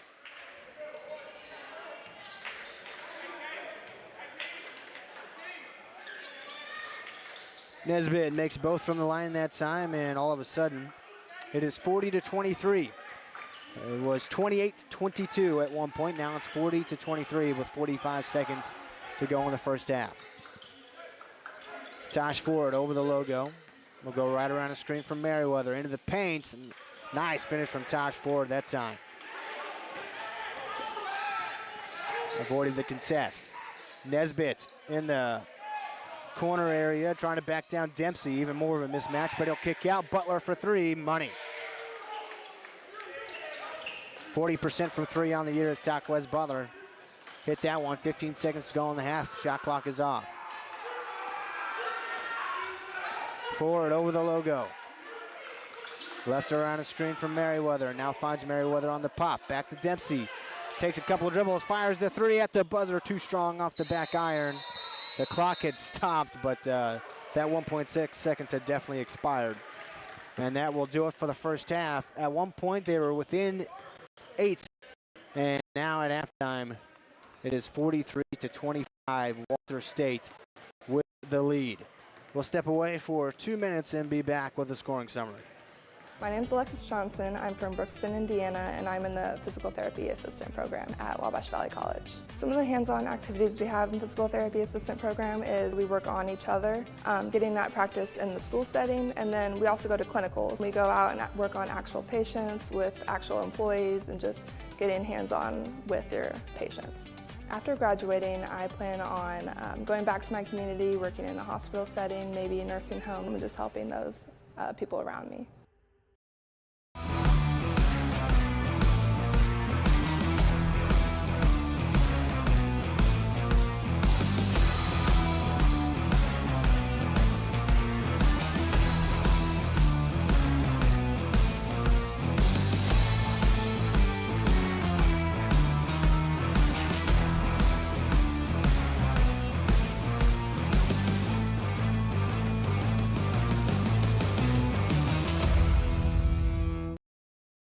At Wabash General Hospital, we're more than healthcare. We are part of the team. Our athletic trainers proudly serve 13 area high schools and 3 junior colleges, standing on the sidelines and in the AT rooms every day. From keeping our athletes healthy to helping them chase their dreams, we're here for every student athlete, every game, every step of the way, from injury to return to play. At Wabash General Hospital, caring for athletes is our game. This is no ordinary cup. This Scooter's coffee cup was served with a genuine so good to see you again smile. This cup has a little boost of energy just for you. This cup came with extra whip for good luck. We lost! You'll get them next time. This Scooter's coffee cup was made by your favorite barista for her favorite customer. So go ahead, scoot on around. Amazing people, amazing drinks, amazingly fast. Scoot on around. Zach Reynolds and Mark Richardson back with you in the Spencer Sports Center at Wabash Valley College, where the Walter State Community College Senators have a lead over the Warriors, 43-25. At halftime, Wabash Valley, again, we'll say, was at one point within 8, 28-22, and then the Senators with a big-time run to finish the half. 28-22 is not an 8-point lead. 8-point deficit, excuse me. 28-22? 6. 6 points. Hey, that's why I'm up here. There you go. I just try to help you all I can. That's why there are 2 of us up here. I apologize. I was trying to short them. But your point being, we were right in that game, and then they just took off. Yeah. We played great defense. We've done a nice job double teaming, helping down in the paint, chopping some stuff. But eventually the fouls mounted up, and the free throws went in, and they jumped out again. So they're up 43-25 at the half of the scoring summary here. For Wabash Valley, I've got Nazir Leonard with 9, Tosh Ford with 7. They're doing the heavy lifting for Wabash Valley. Corey Furlow with 1 just at the free throw line. 2 for Rafael Merriweather, 1 for Mohamed Diaby, 2 for Josiah Sloss, 2 for DeMario Spear, and 1 for Tristan Yarn at the free throw line. For Walter State, they're spreading it out a little bit more. Taquez Butler with 8. Zamori Litch with 5, 3 for Malachi Brooks, 3 for Carter Webb. They each hit a 3-ball in the first half. Jamar Livingston with 6, Brian Carter with 5, all from the charity stripe. Jaden Nesbitt with 6 and 7 from Tyrese Stovall. I got a little shot chart business for you. Turnovers 7 apiece is what I've recorded, and I'm not sure that's close, but it's in the area probably, 7 turnovers. That's not bad. Free throw wise, we were 10 of 18. That's not very good. That's 55% from the foul line. They were 16 of 22, which is 72% or so, if I remember my math stuff, and that's at least the area we're talking about. So they shot it very well at the free throw line. We did not. From the three-point line, they were 3 of 7. Warriors were 1 of 10. Made our first one and missed the next 9. By the way, that last 3 ball by Michael Dempsey out there, I thought it was going to draw rain. I thought it might hit the top of this thing. He arched it way up there, but couldn't quite get it. It would have made it a little better game at halftime. From the 2, we were only 6 of 23. They were 10 of 21, so they outshot us. They had 4 fast break layups that went in. We did not have a fast break basket. So Walter State, number 16 in the country, has dominated the first half. Yeah, you know, and especially on that run. I mean, we talked about when it was 28-22. This is a team that scored 176 points last time out. You know, you like where you're holding them to, and then in a blink of an eye, they're right at 43 at halftime. Yeah, they continue to play at full court pressures. It's not so much the turnovers they cause by it, but it makes most of the clock down. You have less time to get the shot up. Play very good half-court defense. They're long. They're in the passing lane. So far, it looks to me like our offense is all dribble penetration drive without much help. We're not getting that ball screen out front. That's by design. I'm not sure why. But we're not getting the ball screen up front. We're not getting anybody loose, and so it's one-on-one in the basket. And we got a couple of guys that have done okay there. Taj Ford has made some plays, gotten into the basket, made 1 field goal, but shot some free throws with that as well. The other guy, and I'm surprised, is DeMario Spear. Spear, when he dribbles the ball, you look like he's out of control. And I think maybe the defense thinks the same thing, but he's shifty back and forth, right and left, able to get in the paint sometimes. And other than that, Nazir Leonard, of course, has done what he always does, which is get to the basket and score. But it's been a dominating performance by Walter State in the first half. We'll take a 3-minute break and be back on 89.1 The Bash. Introducing Subway's new Sub Club. Now members get every 4th foot long free. 4th foot long's free. Fix my fibula later. 4th foot long's free. Finish flirting with Philip. 4th foot long's free! Now stop focusing on that flock of fire-breasted flower peckers, Frank! 4 foot long's free. Forget the fabric sale, Francine. Folks are freaking out over 4th foot long free. Get your new Ford at Steve Faulkner Automotive. Get a new 2025 Ford F-150 with 0% financing or a Bronco for $499 a month on a 36-month lease. Find your new vehicle at SteveFaulknerAutomotive.com. Your best deals are at Steve Faulkner Automotive. Lease a 2026 Pacifica, only $399 a month. Or lease a 26 Durango for $449 a month. See store for details. And go to SteveFaulknerAutomotive.com. Teaching kids about money is an important step, and the Student Plus account from the First National Bank makes it simple. It's a free checking account designed for students who are learning to manage their own spending with tools that help parents stay connected. With spending limits, real-time alerts, and instant transfers, students can build smart money habits while parents have peace of mind. Getting started is easy. Visit the nearest branch to open a Student Plus account and choose the features that fit your family best. The Student Plus account from the First National Bank. Parents choose the controls, students learn responsibility. Member FDIC. There's a lot of things that you can do to help and reduce your heating bills over the wintertime. Open the draperies in the house. Let the sun warm the interior of your home during the day. That helps reduce some of that heating load during the day. Consider installing programmable thermostats. You know, you can drop the temperature down while you're not there, or in the evening times when you're asleep, make the house a little cooler, and then have those programmable thermostats bring the temperature up at the times you're actually in the home, not away. Corporate America Family Credit Union at 1011 Oak Street in Mount Carmel is ready to serve you with the financial tools you need for your life's journey. Our staff consists of friends and neighbors from our community, here to serve you like family. We offer a full line of financial services, including new and used vehicle loans, home loans, checking and savings accounts, access to no surcharge ATMs, 24/7 account access, and more. Call or visit us today. Corporate America Family Credit Union, empowering financial success. The place for lunch and dinner is the Smoking Pig in Grayville. Come check out our world-famous barbecue or try one of our delicious sandwiches or even tacos. How about snacking on one of our jumbo pretzels the size of your head? Or even mouth-watering tomahawk steaks or even surf and turf? Located on the KOA campground, Smokin' Pig is here to serve you. Come see us in person or order online. And don't forget, we can also cater your next event. Sports Center at halftime of the first game of the doubleheader here at Wabash Valley College. The men's team first at halftime against the Walter State Senators, and Walter State with a 43-25 lead. Walter State back out on the floor and warming up for the second half. Wabash Valley still in the locker room after they were within 28-22, and then it ballooned to 43-25 at halftime. Walter State 13-0 on the year. They're already 6-0 in the Tennessee Community College Athletic Association, their conference play. They've got 7 at the half from Tyree Stovall. He won the Conference Player of the Week back in the week of November 25th. He doesn't start for them, but he comes off the bench. He's got good size and athleticism. He's a good pairing with Jaden Nesbitt, who starts for them. He's got 6 at the half as well. They have combined to be tough in the paint for Wabash Valley that does not have anybody quite their size. They've played Tristan Yard a lot in the first half, more than he usually has played this season, to try to match that size, and he's done well.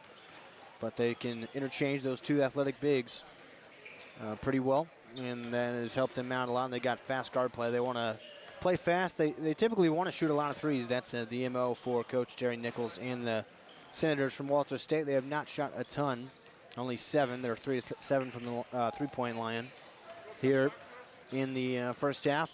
Might do that a little bit more, but they've been using their size advantage so far here in the first half. Mark Richardson trying to get former Wabash Valley Lady Warriors player Chantel Craig to talk, and I will. Nice to see you. Hey, it's halftime, and I'm just catching up with Zach a little bit. We're behind 43-25. We're joined now by. I'm old. This is Shantice Craig. How you doing? I'm good. How are you doing? It's been a while. Where you been? Been good. I played my last season last year. So. And I know you played a year at Buffalo. Mm-hmm. And then I went to Detroit Mercy and played my last year there. And you're from? Indiana, Fort Wayne. Okay. So Detroit's not far from home then. Mm-mm. Did you have a good year up there? Yeah, it was fun. Learned a lot and had a great time. But unfortunately, I had to stop playing. But it was. So basketball's been good for you. A couple years at Wabash Valley, Luke Scheidecker, and then moving around and getting an education. Yeah. Are you still in school? Yeah. I got 1 more year. Yeah. And you're at Detroit. Mm-hmm. Okay. So what are you studying up there? Social work. Okay, very good. That's a great field. There's always going to be a lot of work there. Yeah. But you got to work hard. So and it takes a big heart to do that kind of work, and that'll be good. Shantice, thank you very much for stopping up and talking to us, and we appreciate what you've done. Thanks for your contributions to the Warrior program. Yeah, thank you for having me. And it was a good time. I had a good time here, and I thank Luke for it. So. Luke Scheidecker was nice to you? Yep. How about that? We'll tell him. We'll pass that on. All right, that's Shantice Craig. Thank you very much, Shantice. Yeah, thank you. I appreciate it. We're going to take a little break. We'll be back. Second half starts in a couple minutes. We'll take a 2-minute break, be back with the second half of basketball. Hi, I'm Tony. I graduated Wabash Valley College in Mount Carmel, and it was the best decision ever. It gave me the opportunity to go on the air almost immediately. Within about a week of starting the broadcasting program at Wabash Valley College, I was a DJ on 89.1 WVJC, and that on-air experience was invaluable to my future career and hiring potential. It's holiday season with great deals at Steve Faulkner Automotive. Get up to $13,300 off on a new 2025 Jeep Cherokee L or a 26 Ram 1500 with 0% financing for 60 months. Go to SteveFaulknerAutomotive.com. Steve Faulkner Automotive in Mount Carmel, Illinois has an outstanding service department. With free pickup and delivery, we'll make sure your vehicle runs perfectly at an affordable price. Come see us today or view our service specials at SteveFaulknerAutomotive.com. There's a lot of things that you can do to help and reduce your heating bills over the wintertime. You can take the opportunity to add additional weather stripping to your doors and to your windows. Use of caulk to try to seal up some of those cracks where the wind comes in. And one thing that's people oftentimes overlook is setting your fans to run in a clockwise rotation. Summertime, they should go counterclockwise, wintertime, clockwise, and that helps move the heat around your home more efficiently. As a faculty member, Wabash Valley College was the best decision ever. I've always been excited to return back to Wabash Valley as an employee to inspire students the way I was inspired when I went to school here. And what I love is the sense of community that I have with my coworkers and being able to provide that to our students.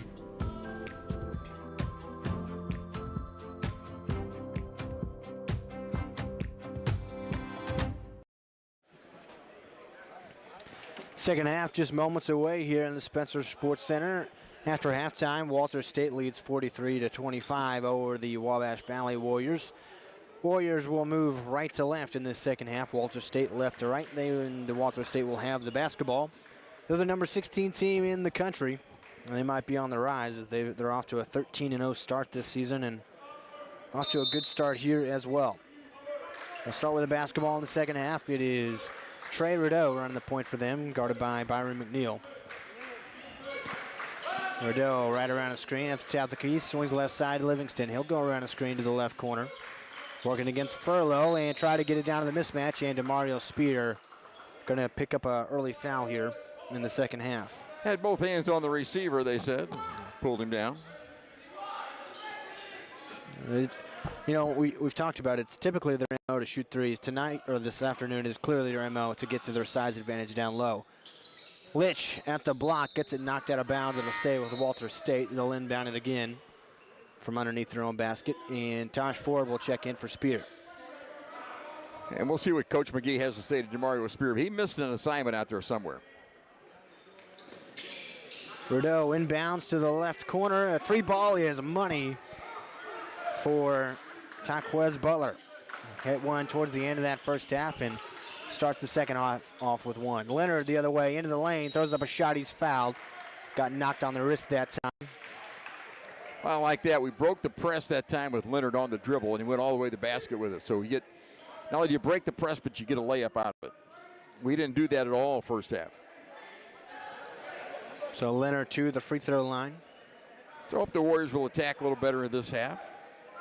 Made two and missed two. Out of that press. In the first half. And makes that one there. 46-26 the score, 19-28 left to go in this game, just underway here in the second half.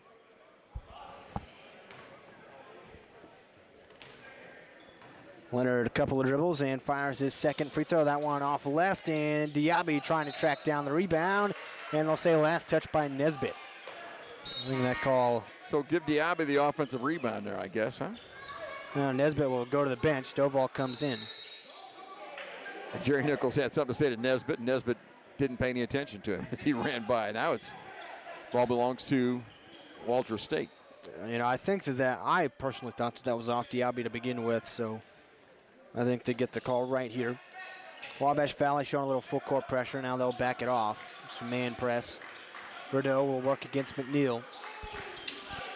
Rideau on the left side throws up a lob, and it can't be handled by Demore Litch. And the other way goes Wabash Valley. Leonard to the left block. He is fouled, and then the shot is blocked after the foul by Butler to avoid an and one. Leonard right back to the line. Yeah, again, Nazir on the dribble drive, got to the basket with it. They did foul him.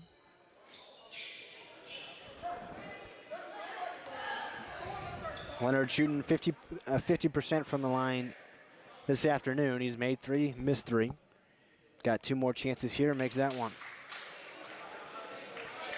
I always think you don't want to foul a good shooter. You might get hot.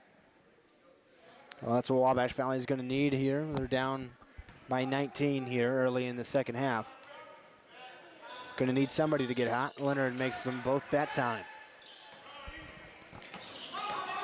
Quickly the other way, Rideau down to the right block, and he missed the bunny. A little too much on it that time. McNeil the other way, spins across the timeline, kicks to Diaby. Handled the pass, crossing over, drives into the lane. Diaby off the glass and in, falling to the floor. Now he's a big man, but he looked like a slashing guard that time. Wabash Valley within 16, trying to go on a run. Butler on his way to the rack. He is rejected. Stovall the offensive rebound and put back. They'll set up the press. McNeil trying to break it. Now finds Leonard. He'll find Diaby on the left wing. Diaby back to Leonard. And now we're going to have a timeout from Wabash Valley. 48-30, Senators with the lead. 18:21 to go in the second half. We'll be back in 30 seconds. At Wabash General Hospital, we're more than healthcare. We are part of the team. Our athletic trainers proudly serve 13 area high schools and 3 junior colleges, standing on the sidelines and in the AT rooms every day. From keeping our athletes healthy to helping them chase their dreams, we're here for every student athlete, every game, every step of the way, from injury to return to play. At Wabash General Hospital, caring for athletes is our game. Zach Reynolds, Mark Richardson back with you on 89.1 The Bash, WVJC FM, Mount Carmel, Illinois. Walter State with a 48-30 lead, 18:21 to go in the second half. And Wabash Valley with the basketball. They've called a timeout here. I got tickled during the timeout. Jerry Nichols, their coach, is down there visibly demonstrating. Here's what I want you to do. Drive, stop, go up strong. Don't do this turn on one and throw it up left. He's doing a good job teaching down there. All-time leading scorer in Walter State history. Was a JUCO All-American there back in 2004. Also played Division I in Arkansas State. So he knows what he's talking about. He knows what he wants. Dempsey will inbound it from the sideline. Throws this one up to Ford over the logo. Right side Leonard, back to Ford. Left her on a screen. Stops and spins, fires to Leonard. Leonard trying to split 2 defenders. Lost the ball. Fouled on his way up. Butler beside himself on that foul call. I think they'll give him free throws again, won't they? Maybe not. I think they're going to shoot 2, so Nazir Leonard go on the line. He attempts 5 and 6 for the half, so he's been there early and often. And missed the first one off the front of the rim. Shoots 72% for the year from the line. Taquaz Butler with 3 fouls, so he'll head to the bench. He's got 11 points for them leading the way, but he heads to the bench with those 3 fouls. Carter Webb checks in for him. Leonard sinks the second, 48-31, 18 minutes to play in the game. Left side with it is Carter Webb, now over the logo, Trey Rideau. Rideau hands back to Webb. Webb around a screen. Looks like maybe a zone defense. No, it's a man for Wabash Valley. Stovall trying to back down Furlow, double team comes, and Stovall fouled. Gonna be Michael Dempsey. Yeah, Dempsey came for the weak side, got him on the arm on the way up that time. Ware's done a nice job double teaming the post, coming up with the weak side help. Stovall at the line. He had 7 points in the first half. He's got 2 already in the second half. And missed the free throw off the back iron. But then again, he's tall, right? Hey, I'm just saying that's been an excuse throughout history. I don't know why that is. I don't know the science behind it. And missed them both, but an offensive rebound. No good on the putback from Litch, but Stovall will stuff it. He's got 11 points in the game now. And Diaby fires the inbound straight out of bounds, looking for Leonard. And now they'll change it and say that it was off the fingertips of Jamar Livingston. It was deflected. So they'll inbound from the sideline instead here. Josiah Sloss going to check in. Diaby to the bench. Wabash Valley catches a break because it was tipped, but that was an ill-advised pass regardless. And that's why Diaby came out of the game right now. A little teaching time with Coach McGee. It's not a pass anybody's going to catch. Sloss to inbound from the sideline, and he'll find Michael Dempsey working against Webb. Back up to Sloss across the timeline. Sloss will slow it down, trying to back down the smaller defender Livingston. Now on the dribble, will hand off to Leonard. Leonard on the switch with Livingston, spins into the paint Throws up a wild shot, in and out, but he'll go to the line. He's made a home there in the second half. Just outside the block right there. He went up off balance, drew the contact, almost got the shot to go in, but he'll have more free throws. 3 fouls on Jamar Livingston as well now. So anybody else score for the Warriors this half? Mohamed Diaby's got 2. There you go. Otherwise, it's all Leonard at the free throw line. And he makes another there. And I'm going to have to start making new dashes on my score sheet from the free throw line for Nazir Leonard. Made them both that time.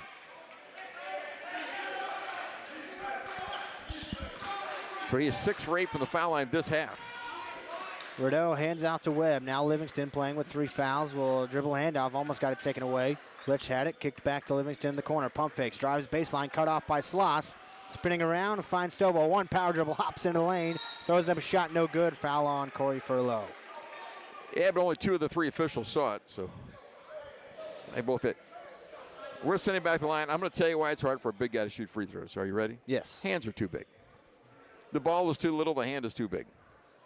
And that's all the science you need to know. And you're welcome. Tune in to 89.1 The Bash with Mark Richardson. You'll learn something. Yeah, it's all science over here.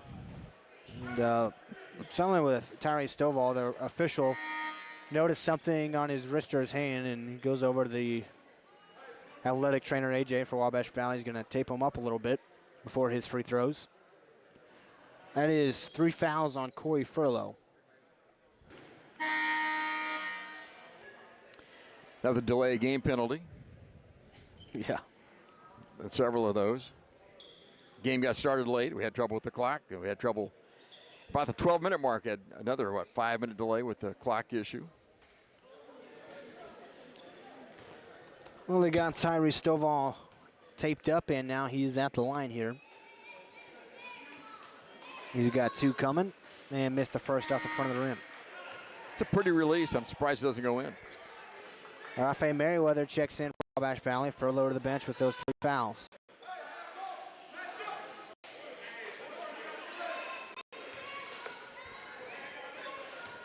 To 33 the score, 17:04 to go in the second half. Stovall missed the second one, too strong, but a rebound for Livingston. He'll kick out. Carter Webb wide open, hits the 3. His second 3 of the game. Makes it 53-33, 20-point deficit for Wabash Valley. Right side forward with it. Working against Livingston. Forward still with it, now to the left side. Throws up a wild shot off left. Rebound tapped around. Stovall tracks it. Showing off the speed, throws up a lob. Webb kicks, extra pass to Livingston. Now they'll set it up. Well, Stovall's a big guy, but he had plenty of speed to track down that basketball. Livingston on the drive to the block. Underhand layup in and out. Stovall tapping around the board. He's got it. Litch to the right block. Cops in the lane. Kicks out. Webb pump fakes. Drives. Thought about shooting. Finds Litch, and Litch is fouled at the right block. A lot of fake shots into passes midair for.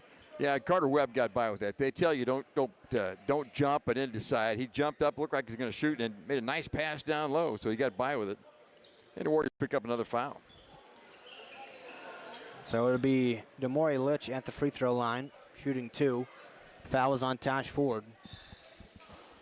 Walter State plays, they can have a hectic pace, don't they? I mean, that ball's moving all around.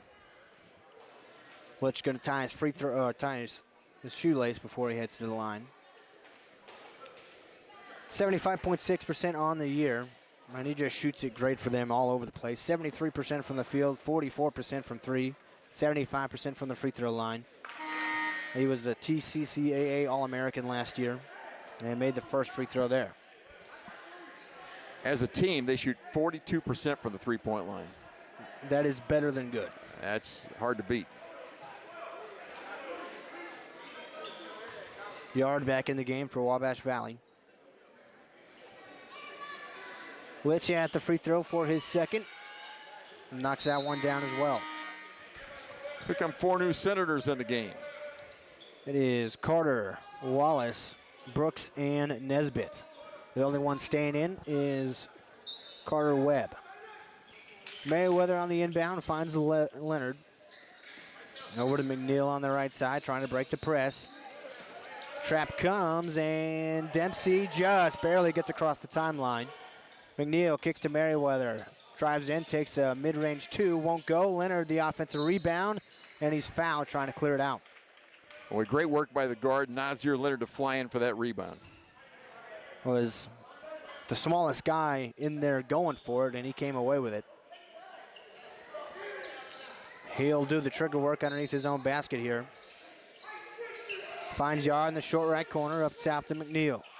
McNeil right around a screen. Now steps back, finds Leonard, top of the key, 15 on the shot clock. Leonard on the drive, at the elbow. Double team comes, it fades, and he fades, and airballs the shot. But it's going to be Wabash Valley ball. Wallace grabbed the rebound, and his foot was on the out-of-bounds line. Wabash Valley catches a break.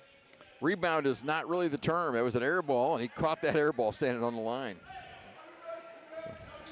McNeil will trigger it in, and the shot clock does not reset. They don't give it a change of possession, so just 7 on the shot clock. Up top to Leonard. 5 on the shot clock. Leonard drives, throws up a shot off the glass and in. All Nazir Leonard for Wabash Valley here in the second half. Quickly the other way, Jaquavian Wallace with it. Now up top to Brooks. Over the logo with Carter, back to Brooks. Now back to Carter, working against the screen. Spinning, lost the ball. Leonard tapped it away. Wabash Valley with numbers. Leonard lost it on his way up, throws up the shot off left. Rebound for Merriweather, and now a tie-up. The possession arrow belongs to Wabash Valley. Leonard almost made that shot. Fading out of bounds. Lost it on the way up and still able to get off a pretty good look, but couldn't make the shot. And with the tie-up, we will have a media timeout. 55-35, 20-point lead for Walters State with 15-14 to go in the second half. We'll be back in 1 minute. At Wabash General Hospital, we're more than healthcare. We are part of the team. Our athletic trainers proudly serve 13 area high schools and 3 junior colleges, standing on the sidelines and in the AT rooms every day. From keeping our athletes healthy to helping them chase their dreams, we're here for every student athlete, every game, every step of the way, from injury to return to play. At Wabash General Hospital, caring for athletes is our game. This is no ordinary cup. This Scooter's coffee cup was served with a genuine so good to see you again smile. This cup has a little boost of energy just for you. This cup came with extra whip for good luck. We lost! You'll get them next time. This Scooter's coffee cup was made by your favorite barista for her favorite customer. So go ahead, scoot on around. Amazing people, amazing drinks, amazingly fast. Scoot on around.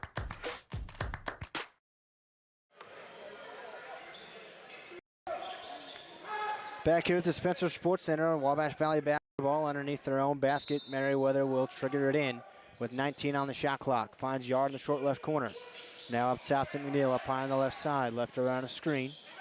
Working against Brooks. He takes it to the logo, resets. 10 on the shot clock. Right side, Leonard. Leonard still with it. Finds Merriweather. Now left side, McNeil. 7 to shoot. McNeil drives towards the block. Throws up a shot off the back iron. Rebound tapped around. Yard comes away with it. Put back and one. Tristan Yard. Well, he's a big fella, isn't he? Big and strong. Came down with it and went up through traffic and got the basket. All the bodies were down there in the paint, but he came away with it. Worked hard for the offensive glass. And got to put back the hoop and the harm. Nice drive by Brian McNeil that time. Byron waited for the traffic to clear, went up with the left hand and reversed back toward the middle and missed that shot. I saw Coach McGee talking to him afterwards about that shot, but it was a nice drive. Yard at the free throw line, missed it too strong. Rebound for Tyrese Stovall. Butler on the right side, guarded by Michael Dempsey. Butler still on the dribble. Now has a screen, goes left around it.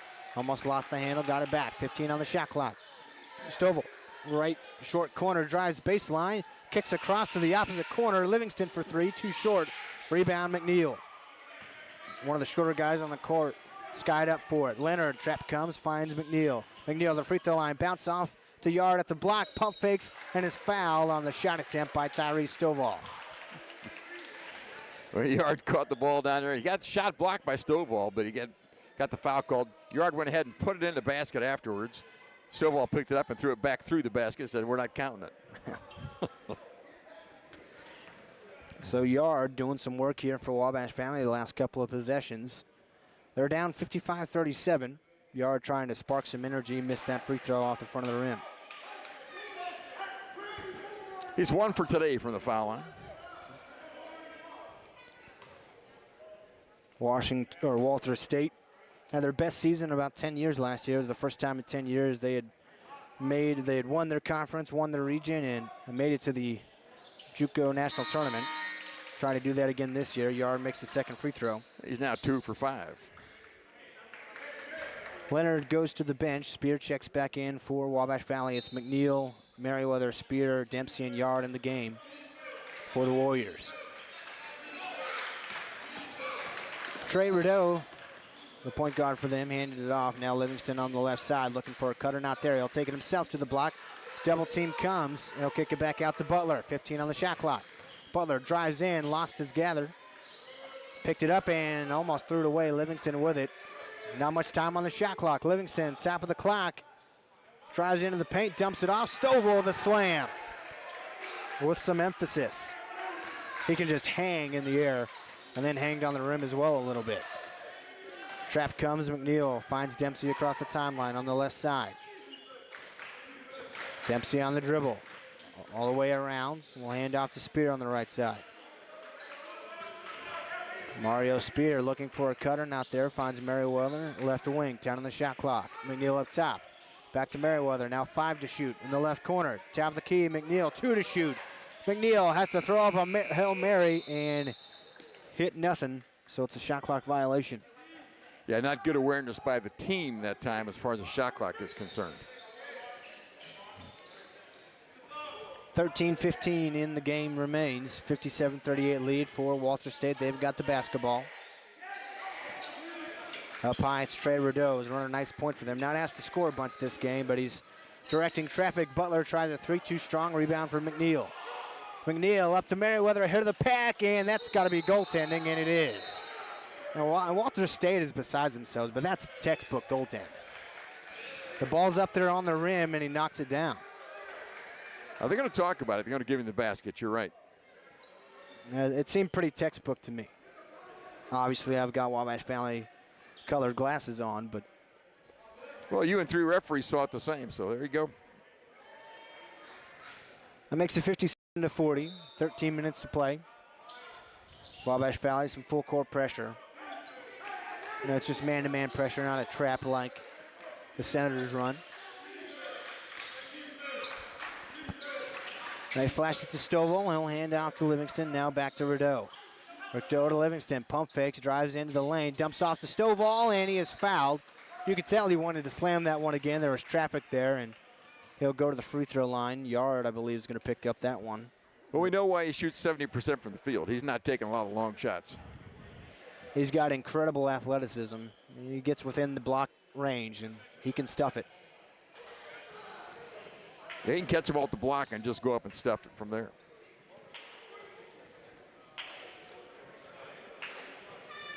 He's at the free throw line here. Takes his time and hits the first. Just his second free throw made in 6 attempts in this game. Platoon swap for Wabash Valley. Furlow forward to Leonard, McNeil, and Diaby in. Starters back out there for the Warriors.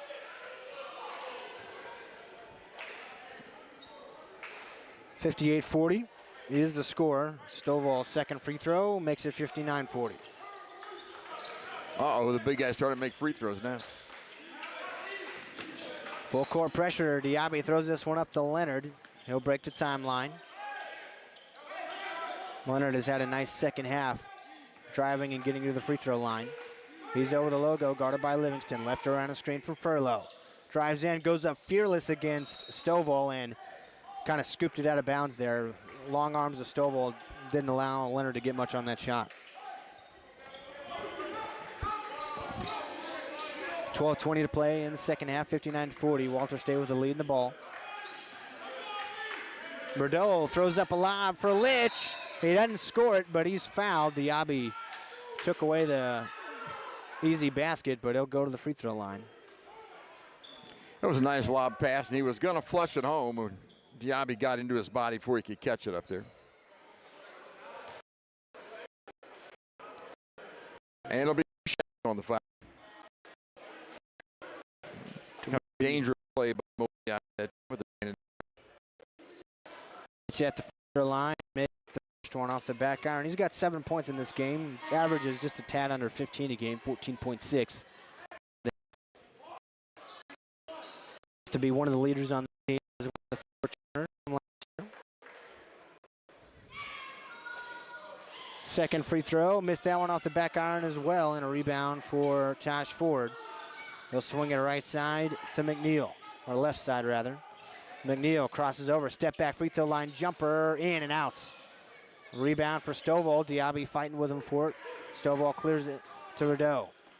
Rideau up to Litch, left side, backing down Furlow. Double team comes, kicks it out. Rideau back into the paint with Litch. He'll spin baseline, throws up a shot. Affected by Diaby, who had the rebound. Up to Leonard. Wabash Valley with numbers, kicks across to McNeil. He's into the paint area, and he'll score it. He snuck it up on the ball side that time. He got the hoop. Carter Ford on the right wing. He can shoot it. He's got 2 3-pointers made in this game. Right corner, Livingston throws it in to Stovall, and Diaby comes over from the weak side and takes it away. Wabash Valley with Josh Ford to the paint. Couldn't score it. Rebound going the other way. Stovall one-on-one. Takes a bump from Furlow and will go to the line. I think Furlow will pick up his 4th foul. Is that right? That's what I have. That's what they have on the board as well. Here's the thing, though. Yard with 3 as well. Diaby, I believe, has 3. Wabash Valley have been getting into some foul trouble. They trail 59-42 with 11 minutes, 11 seconds to play in the second half. And we'll be back in 1 minute. Get your new Ford at Steve Faulkner Automotive. Get a new 2025 Ford F-150 with 0% financing or a Bronco for $499 a month on a 36-month lease. Find your new vehicle at SteveFaulknerAutomotive.com. Your best deals are at Steve Faulkner Automotive. Lease a 2026 Pacifica, only $399 a month. Or lease a 26 Durango for $449 a month. See store for details. And go to SteveFaulknerAutomotive.com. Teaching kids about money is an important step, and the Student Plus account from the First National Bank makes it simple. It's a free checking account designed for students who are learning to manage their own spending with tools that help parents stay connected. With spending limits, real-time alerts, and instant transfers, students can build smart money habits while parents have peace of mind. Getting started is easy. Visit the nearest branch to open a Student Plus account and choose the features that fit your family best. The Student Plus account from the First National Bank. Parents choose the controls, students learn responsibility. Member FDIC. 7-11 to play in the second half of this one, and Walters State has a 59-42 lead over Wabash Valley. Did you have the halftime score? It was 43-25. So we've maintained that distance, 17, 18 points, but we haven't really made any inroads at all. I mean, it just feels like this game is just going, waiting for the clock to be at the final buzzer and be done. Tyree Stovall has had a really big second half. He's at the free throw line here. He's got 15 points total. Well, we don't have anybody his size to play with him. We're giving up some size every time he catches the ball, and he's strong. And plenty athletic as well. Got good speed for that size and can jump with the best of them. Made the first free throw there to make it 60-42. And he makes the second as well. After starting 1 for 5 from the free throw line, he's hit his last 4. 61-42, 11-11 to play. Wabash Valley with a basketball. Leonard catches the inbound pass, working against the press. Breaks the timeline to Diaby. Diaby crosses over. Now finds McNeil over the logo. 20 on the shot clock. Setting up the offense. McNeil right side. Finds Leonard. Jazz. Got it knocked away. Got the ball back. Left around a screen from Diaby. Leonard still working with it. 10 to shoot. Leonard spins in the paint. Finds Diaby. He'll take a mid-range pull-up, 2. Left it short. Rebound for Carter. Outlet to Brooks. Brooks on the right side. We'll slow it down for Walter State. Now Carter working against Diaby. Looked inside, wasn't there. Ford on the right side, still trying to get it to Nesbitt. He's got a mouse in the house. Leonard working hard to prevent him from getting it. 10 on the shot clock. Right side, Ford still looking down low. Working against Tash Ford. Up top, Carter on the drive. 5 to shoot. Lost the ball. Got it back underneath the hoop. And a shot clock violation. Wabash Valley with great team defense that time. And huge credit to Nazir Leonard. He got caught on a mismatch, and he worked hard to prevent a pass. Yeah, Nesbitt is 6'9", and very, very physical down there. Leonard just kept pushing and holding and finally kept him from getting the basketball. Nice job. Diaby to enter, or to inbound for the full court pressure. McNeil with it. Slings it across to Diaby. He'll bounce it off to Sloss at the right block. Took one dribble, pump fakes, looks around, finds McNeil. McNeil up top. Finds Diaby. He's got a mouse in the house, and he throws it away. And McNeil will run down and track it for the over and back to avoid a fast break basket. And Diaby had a mouse in the house, but a double team came, and him and McNeil just miscommunicated that time. And Diaby will check out. Mouse in the house, you mean a little guy defending a big guy? That is how you explain that metaphor. Correct. We need a mouse trap, huh? Up top, it was Brooks who quickly passes it to Carter Ford, working against McNeil on the left side. 15 to shoot, back over the logo with Brooks. Left around a screen, cut off by Sloss. Right side, in the right corner, it's Wallace trying to back it down. Now up top, Carter, 5 to shoot. Carter working against Ford, into the lane, throws up a shot. The finger roll falls. His first field goal of the game. Right side, Leonard has a way to the paints. He'll throw it up and one. Nazir Leonard against Jaden Nesbitt. Took it right into the big guy, put his shoulder into the man's chest, got off the backboard for 2, and got the foul as well. Stovall, or make dance, Baldwin checks in, and to the bench is Wallace. Leonard at the line to try to complete the three-point play. 63-44 the score. Walter State with the lead. 9:23 to go.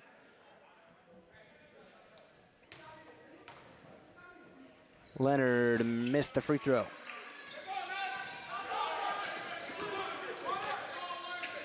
Left side, Carter looks to Coach Jerry Nichols, who is directing traffic, setting up the play.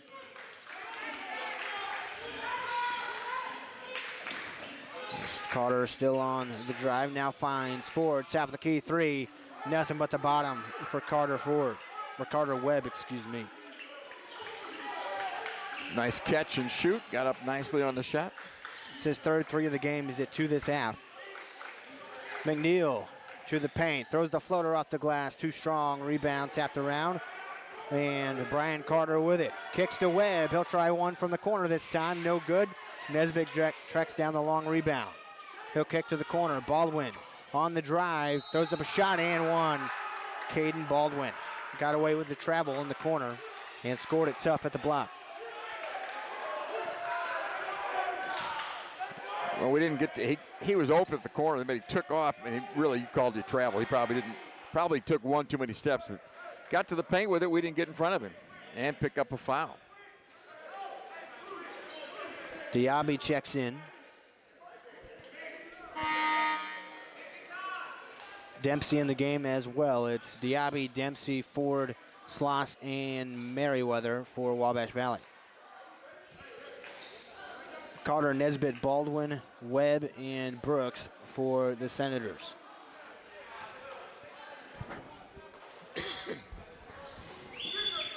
Baldwin completes the three-point play. Merriweather to inbound, and Michael Dempsey caught the inbound, back to Merriweather. Now Ford right side working against Brooks, trying to get across the timeline. Going to be a foul on Malachi Brooks. Pretty good defense there. He shuffled his feet, got in front of him, but got called for the block. Didn't make it there in time, I guess. Both teams into the bonus, so it's 1-1 for Tash Ford at the line. He's 5 of 6 from the line this game, all back in the first half.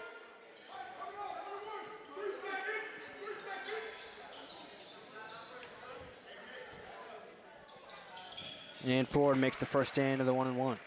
Talked a minute ago, the Warriors staying 17-18 down. Well, now it's 24. They just keep coming. Ford at the line for his seconds and missed that one. Left it short. Almost had his own rebound, but it squeaks out and it's taken away by the Senators. Webb on the drive. No good. He's fouled, though. Holding his elbow, but he'll get picked up by his teammates. More of a three-point shooter. That time attacked the paint. He'll go to the free throw line. Carter Webb, they've got him at 48% from the year from the three-point line. Hasn't missed a free throw yet. That'll play. Well, maybe get him to miss a free throw here. What do you think? 14 of 14 from the year from the line. He's got two coming. Man made that one. Byron McNeil checks back in. Tosh Ford to the bench. Tosh Ford's got 3 or 4 fouls now. 4 fouls listed on the board. This is a Walter State team I don't believe has won a game by less than 25 yet this season. And they're right around there again tonight. Webb made them both. 16 to 16 on the year now from the free throw line. Average point differential is like 48 points. Diaby into the lane, scoops up a shot and made it fall. Nice move from Mo Diaby. That's about the best move we've seen him make. He's got 5 points in this game. 71-47, 8 minutes to play. Carter on the right side, picked up by Diaby. Now Brooks over the logo. McNeil applying pressure. They get a switch. Sloss now guarding Brooks. McNeil trying to guard the 6'9" Nesbitt. Instead, Brooks takes a three. No good, but Nesbitt has the offensive board. Takes a power dribble and is fouled. And he'll go to the line. See who they call this one on. It's going to be Byron McNeil. Well, the ladies' game to foul. It'll be a little late getting started. This one was a late arriver as well. They'll head to the bench here for the under 8 timeout. 71-47, Walter State leads with 7:41 to go in this game. We'll be back in 1 minute. Teaching kids about money is an important step, and the Student Plus account from the First National Bank makes it simple. It's a free checking account designed for students who are learning to manage their own spending, with tools that help parents stay connected. With spending limits, real-time alerts, and instant transfers, students can build smart money habits while parents have peace of mind. Getting started is easy. Visit the nearest branch to open a Student Plus account and choose the features that fit your family best. The Student Plus account from the First National Bank. Parents choose the controls, students learn responsibility. Member FDIC. Introducing Subway's new Sub Club. Now members get every 4th foot long free. 4 foot long's free. Fix my fibula later. 4th foot long's free. Finish flirting with Philip. 4th foot long's free. Now stop focusing on that flock of fire-breasted flower peckers, Frank. 4 foot long's free. Forget the fabric sale, Francine. Folks are freaking out over 4th foot long free. Jaden Nesbitt at the free throw line out of the under 8 timeout. 71-47, his Senators have a lead. 7 minutes, 41 seconds remaining in this ball game. Well, it seems like the outcome is determined, but the Warriors need to continue to play hard and work their stuff. Terrence McGee keeps on teaching over there. Nesbitt makes the free throw. He missed his first 2 free throws way back early in the first half, and he is now 5 of 5 since then. So 5 of 7 on the afternoon from the charity stripe, and makes one more. 73-47 the score, 7:40 to go. McNeil directing traffic for the Warriors up high on the right side. Finds Dempsey at the top. He'll go around to the right elbow, takes a jumper, airballed it, Sloss the rebound. A tie-up position belongs to Walter State.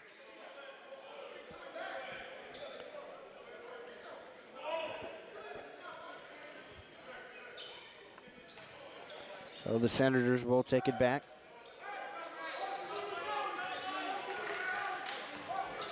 Man-to-man defense for Wabash Valley. Carter with it over the logo, guarded by Diaby.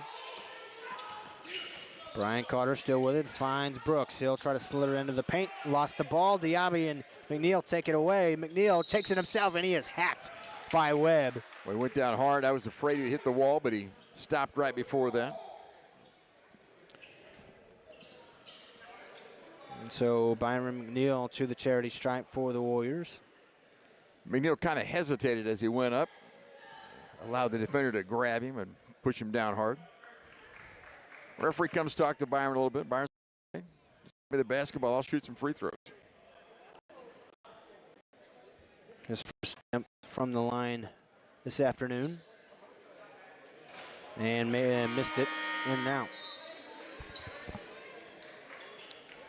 Taquez Bettler checks back in for Walter State, as does Damari Litch, a couple of their starters and best players. Butler playing with 3 fouls.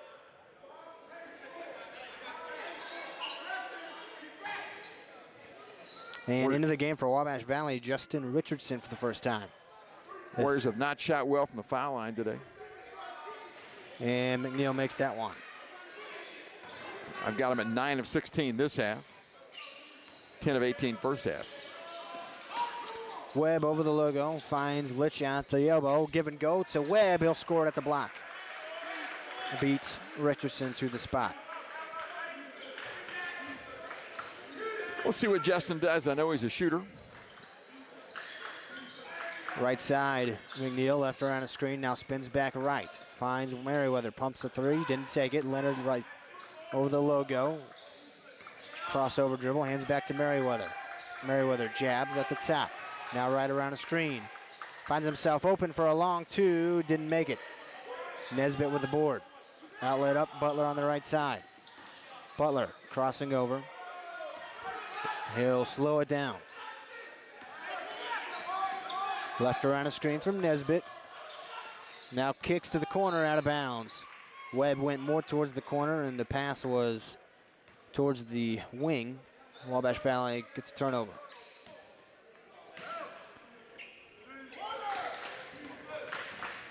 McNeil will bring it up high on the right side. Coach McGree from the bench calls out the play. Hand off to Leonard. Now left side, Richardson to the corner with Merriweather. Merriweather right around the screen, finds Sloss on the roll, hops in the paint, spins back left, left hand hook shot goes in. Nice post moves that time from Sloss. Yeah, very pretty move, good spin inside. Litch catches the roll, down to Nesbitt, taken away by Leonard. 75-50, Wabash Valley trails by 25, they've got the basketball. Leonard gathers into the paint, throws up a shot, no good. A rebound for Nesbitt. The other way go Walter State. They have numbers. Brooks sets his feet, takes a deep left wing 3, no good. A rebound for Merriweather, and a foul call on Litch. It will send Merriweather to the line for the bonus. I think worthy of note in this game, the Warriors are only 1 of 10 from the three-point line first half, have not taken a 3-ball this half at all. We lamented the fact earlier they hadn't taken very many in the previous games, and then they shot 10 first half, but only 1 of 10. The first one of the game, that's all they got. It was Nazir Leonard who hit that one, and as you mentioned, that was their very first shot of the game. Merriweather at the line, makes his first free throw.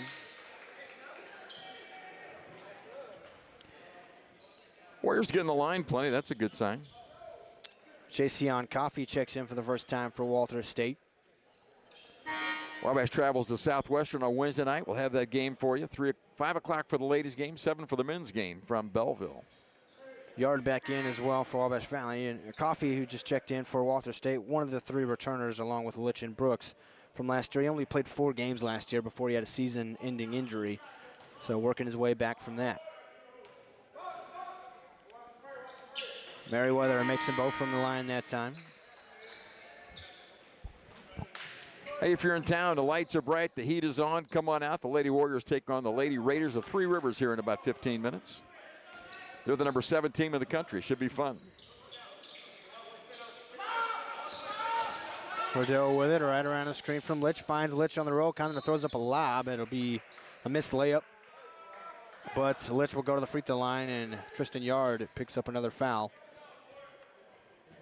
Went by the pick, the big fellow there, number 1, Damari Litch probably is that proper pronunciation. Rolled to the lane, got the pass, and got fouled by Yard. And free throw up and good for him.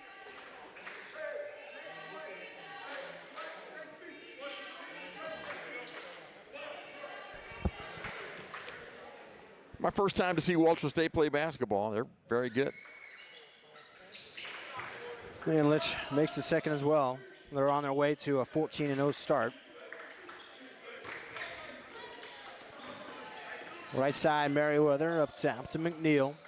McNeil on the drive, hops into the paint, and he's fouled. No shot. Would have been an and one. They say the foul's before the shot, so he'll get 2 bonus free throws instead. Nice drive by Byron McNeil.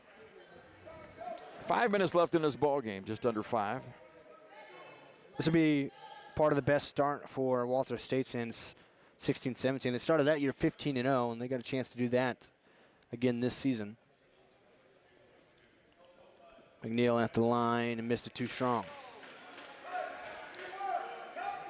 Yeah, free throw shooting is contagious, either good or bad.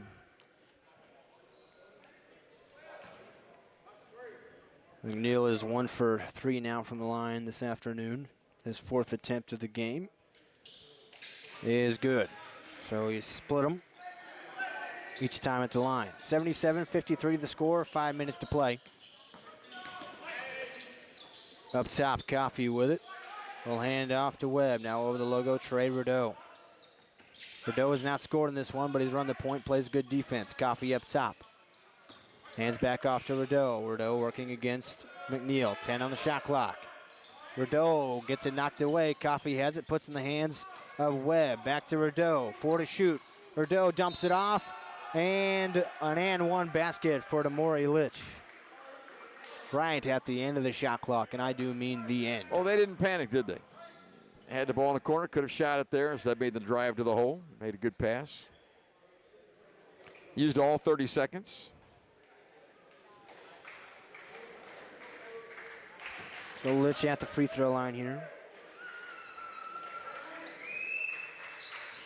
And makes that one to complete the three-point play.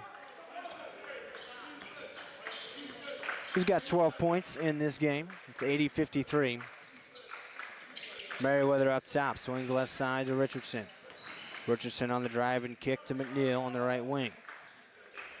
Left side now Merriweather, right around the screen from Yard. Looking for the roll, not there, now finds Yard at the block.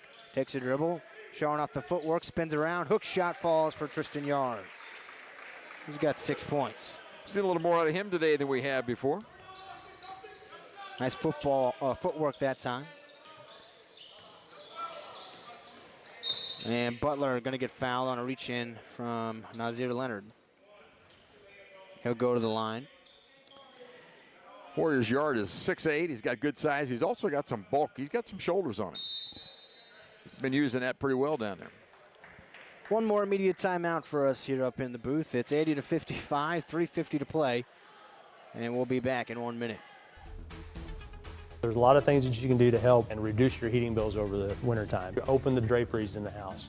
Let the sun warm the interior of your home during the day. That helps reduce some of that heating load during the day. Consider installing programmable thermostats. You know, you can drop the temperature down while you're not there, or in the evening times when you're asleep, make the house a little cooler, and then have those programmable thermostats bring the temperature up at the times you're actually in the home, not away.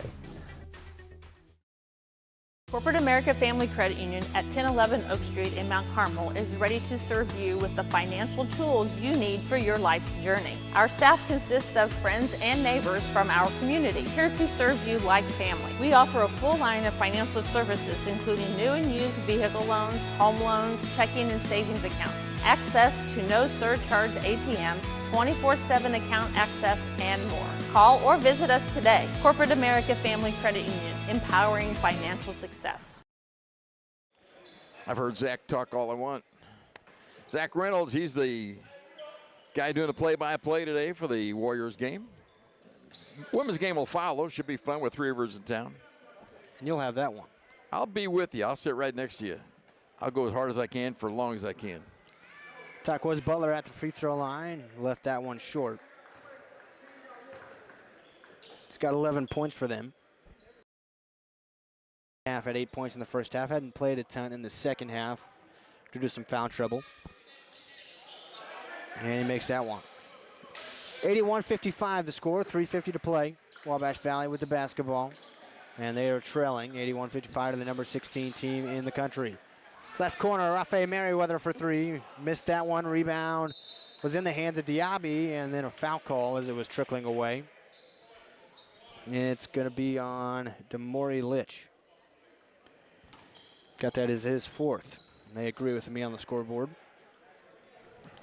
You know, when I keep that scorebook, I have a hard time talking and doing. I miss the fouls. I don't record the fouls very often. I'm doing my best. Certainly is not super accurate as far as the fouls go. Diaby at the line, makes that one. He's had a couple of nice drives from the beyond the three-point line into the paint, like a slashing guard, despite being 6'7" with a good frame. He's got 6 points on the afternoon. And make it 7 as got the shooter's roll on that free throw. 81-57 now, 3.5 minutes to play. Rideau works into the paint, lost the ball on his way up. That's because he was fouled, and he'll go to the line. Rideau with his first chance for points in this game. And I think Diaby gets the call on that foul. So he hasn't scored yet, right, Rideau? He has not. Trey Rideau out of Clarksville, Tennessee, 6 foot tall. He's their point guard. Averages about 7 points a game, but in this one he's just been a facilitator. Missed that free throw. And interestingly enough, as a point guard, I've got him as 51.7% from the free throw line and 14.3% from three. So more of a slasher when he does look to score, it would seem. Handles the ball well, distributes it, doesn't shoot a lot. Everybody's favorite teammate. Yeah. Rideau's second free throw is up and in, so he makes the scorebook with that one. 82-57, still 3.5 minutes to play. That one tipped up into the air, taken away. Livingston to Rideau, and now he's got a field goal in the books as well. Still pressing up this big, this late in the game. This might sound familiar for Wabash Valley Lady Warriors fans over the years. Well, it's their game. You know, it's the defense they play. They like it that way, so keep it up. Diaby up top. Left around the screen from forward. He'll take a pull-up jumper off right. Rebound tracked by Demario Spear. Finds Taj Ford. Thought about the three. Didn't have a handle on it. We'll get it up to Spear. Crossing over at the left elbow. Spinning into the paint. Kicks across. Knocked away. Stolen. It's Taquez Butler. He'll throw up the lob. And Trey Rideau, 6 foot tall with the slam. Now, you don't have to shoot it when you're 6 foot tall, but you can still do that. And Taquez Butler going to get called for a foul, trying to take it away from Nazir Leonard. Rideau's got their last 5 points, and it looked like he went up pretty easy for that slam. It didn't bother him. Well, I'm taller than he is, but I can't jump that high. Well, I'll tell you that much. Nazir Leonard to the free throw line. I shot a lot of free throws today. And misses that one.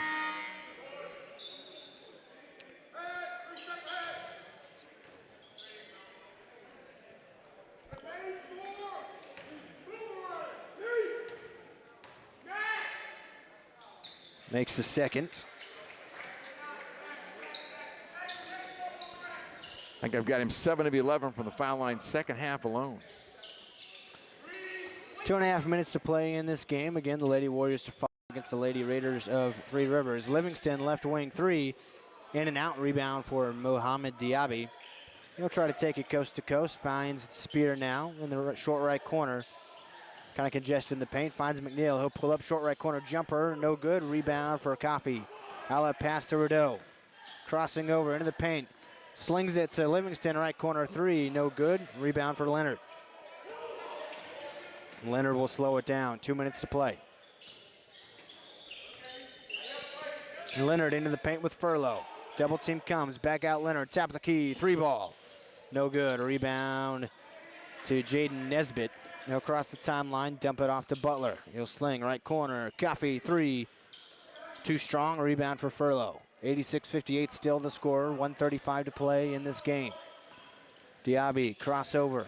Free throw line jumper. Too strong. Rebound for Taquez Butler. He's showing off his speed to the other side. Step back 3 from the left wing. Too strong. Rebound for Nazir Leonard. Neither team putting it in the basket in this last minute or so. McNeil in the right corner. Back out to Diaby. Diaby on the drive. Throws up a shot off the glass. No good, but he'll go to the line. And that might be it for Taquez Butler. 1:11 left in this ball game. That will foul out Taquez Butler. He will finish the game with, let's see, 11 points. Or make it 12 points, excuse me. You know, Scott Allen, we're here to try to find all the positives for the Warriors. I suppose one thing is we've held them under 100 points. They average 111. Yeah, it is tough to do. They scored a 176 their last game, was a score record. Diaby at the line, missed that one too strong. He asked one more, and everybody seemed to forget that.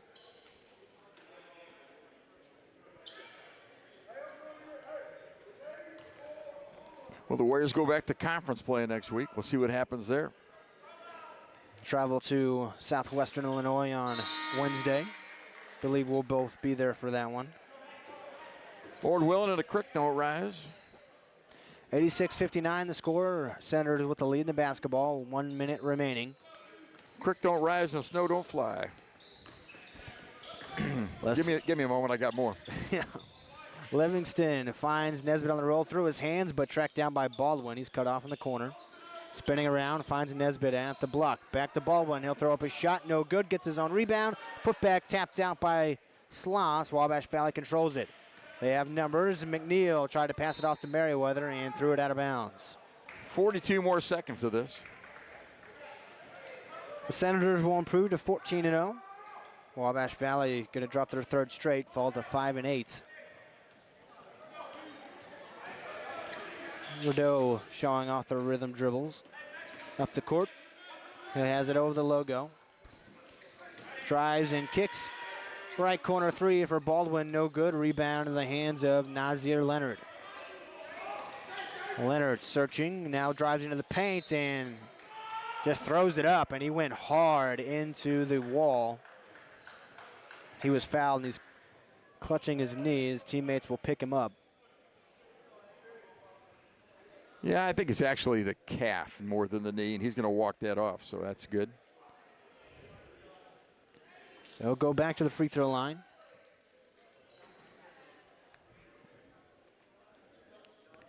Where he's made a home today. He's got some points. Leads us in points. What's he got? 18? Make it 19 with that one. How many field goals are you having for? 4 2-point field goals and that 3 ball that started the game for Wabash Valley. The rest of it at the free throw line. And makes them both that time. And now Walter State can dribble out the clock if they so choose. Walter State's been very gentlemanly about the whipping they've given us today. They've played well, and they've kept their heads, and the Warriors have done the same. Well coached by a coach with quite the resume, and that'll continue to grow this season as they improve to 14-0. Final score, 86-61. Walter State with the victory here on the road against Wabash Valley. Wabash Valley could not find it from beyond the three-point land, and the athleticism for Walter State seemed to be too much. We're going to take a quick break, a 1-minute break, and be back with a scoring summary, and then we got one more to follow up this afternoon. The Lady Raiders facing the Lady Warriors. We'll be back in a minute. The place for lunch and dinner is the Smoking Pig in Grayville. Come check out our world-famous barbecue or try one of our delicious sandwiches or even tacos. How about snacking on one of our jumbo pretzels the size of your head? Or even mouth-watering tomahawk steaks or even surf and turf. Located on the KOA campground, Smoking Pig is here to serve you. Come see us in person or order online. And don't forget, we can also cater your next event. I chose Wabash Valley College because I didn't really know what I wanted to do right after high school, and today I can say it was the best decision that I could have made. When I was here, I had the chance to join different clubs and to take a couple different classes, and I really expanded on my interests. In my classes, I learned what I liked and I learned what I didn't like. So I did get to meet new friends. I joined a bunch of clubs, practiced some leadership skills, and kind of gradually grew into adulthood here, and so I'm very grateful for that. My name is Jonathan Leach. I graduated in 2013 from Wabash Valley College, and that's why this was the best decision for me.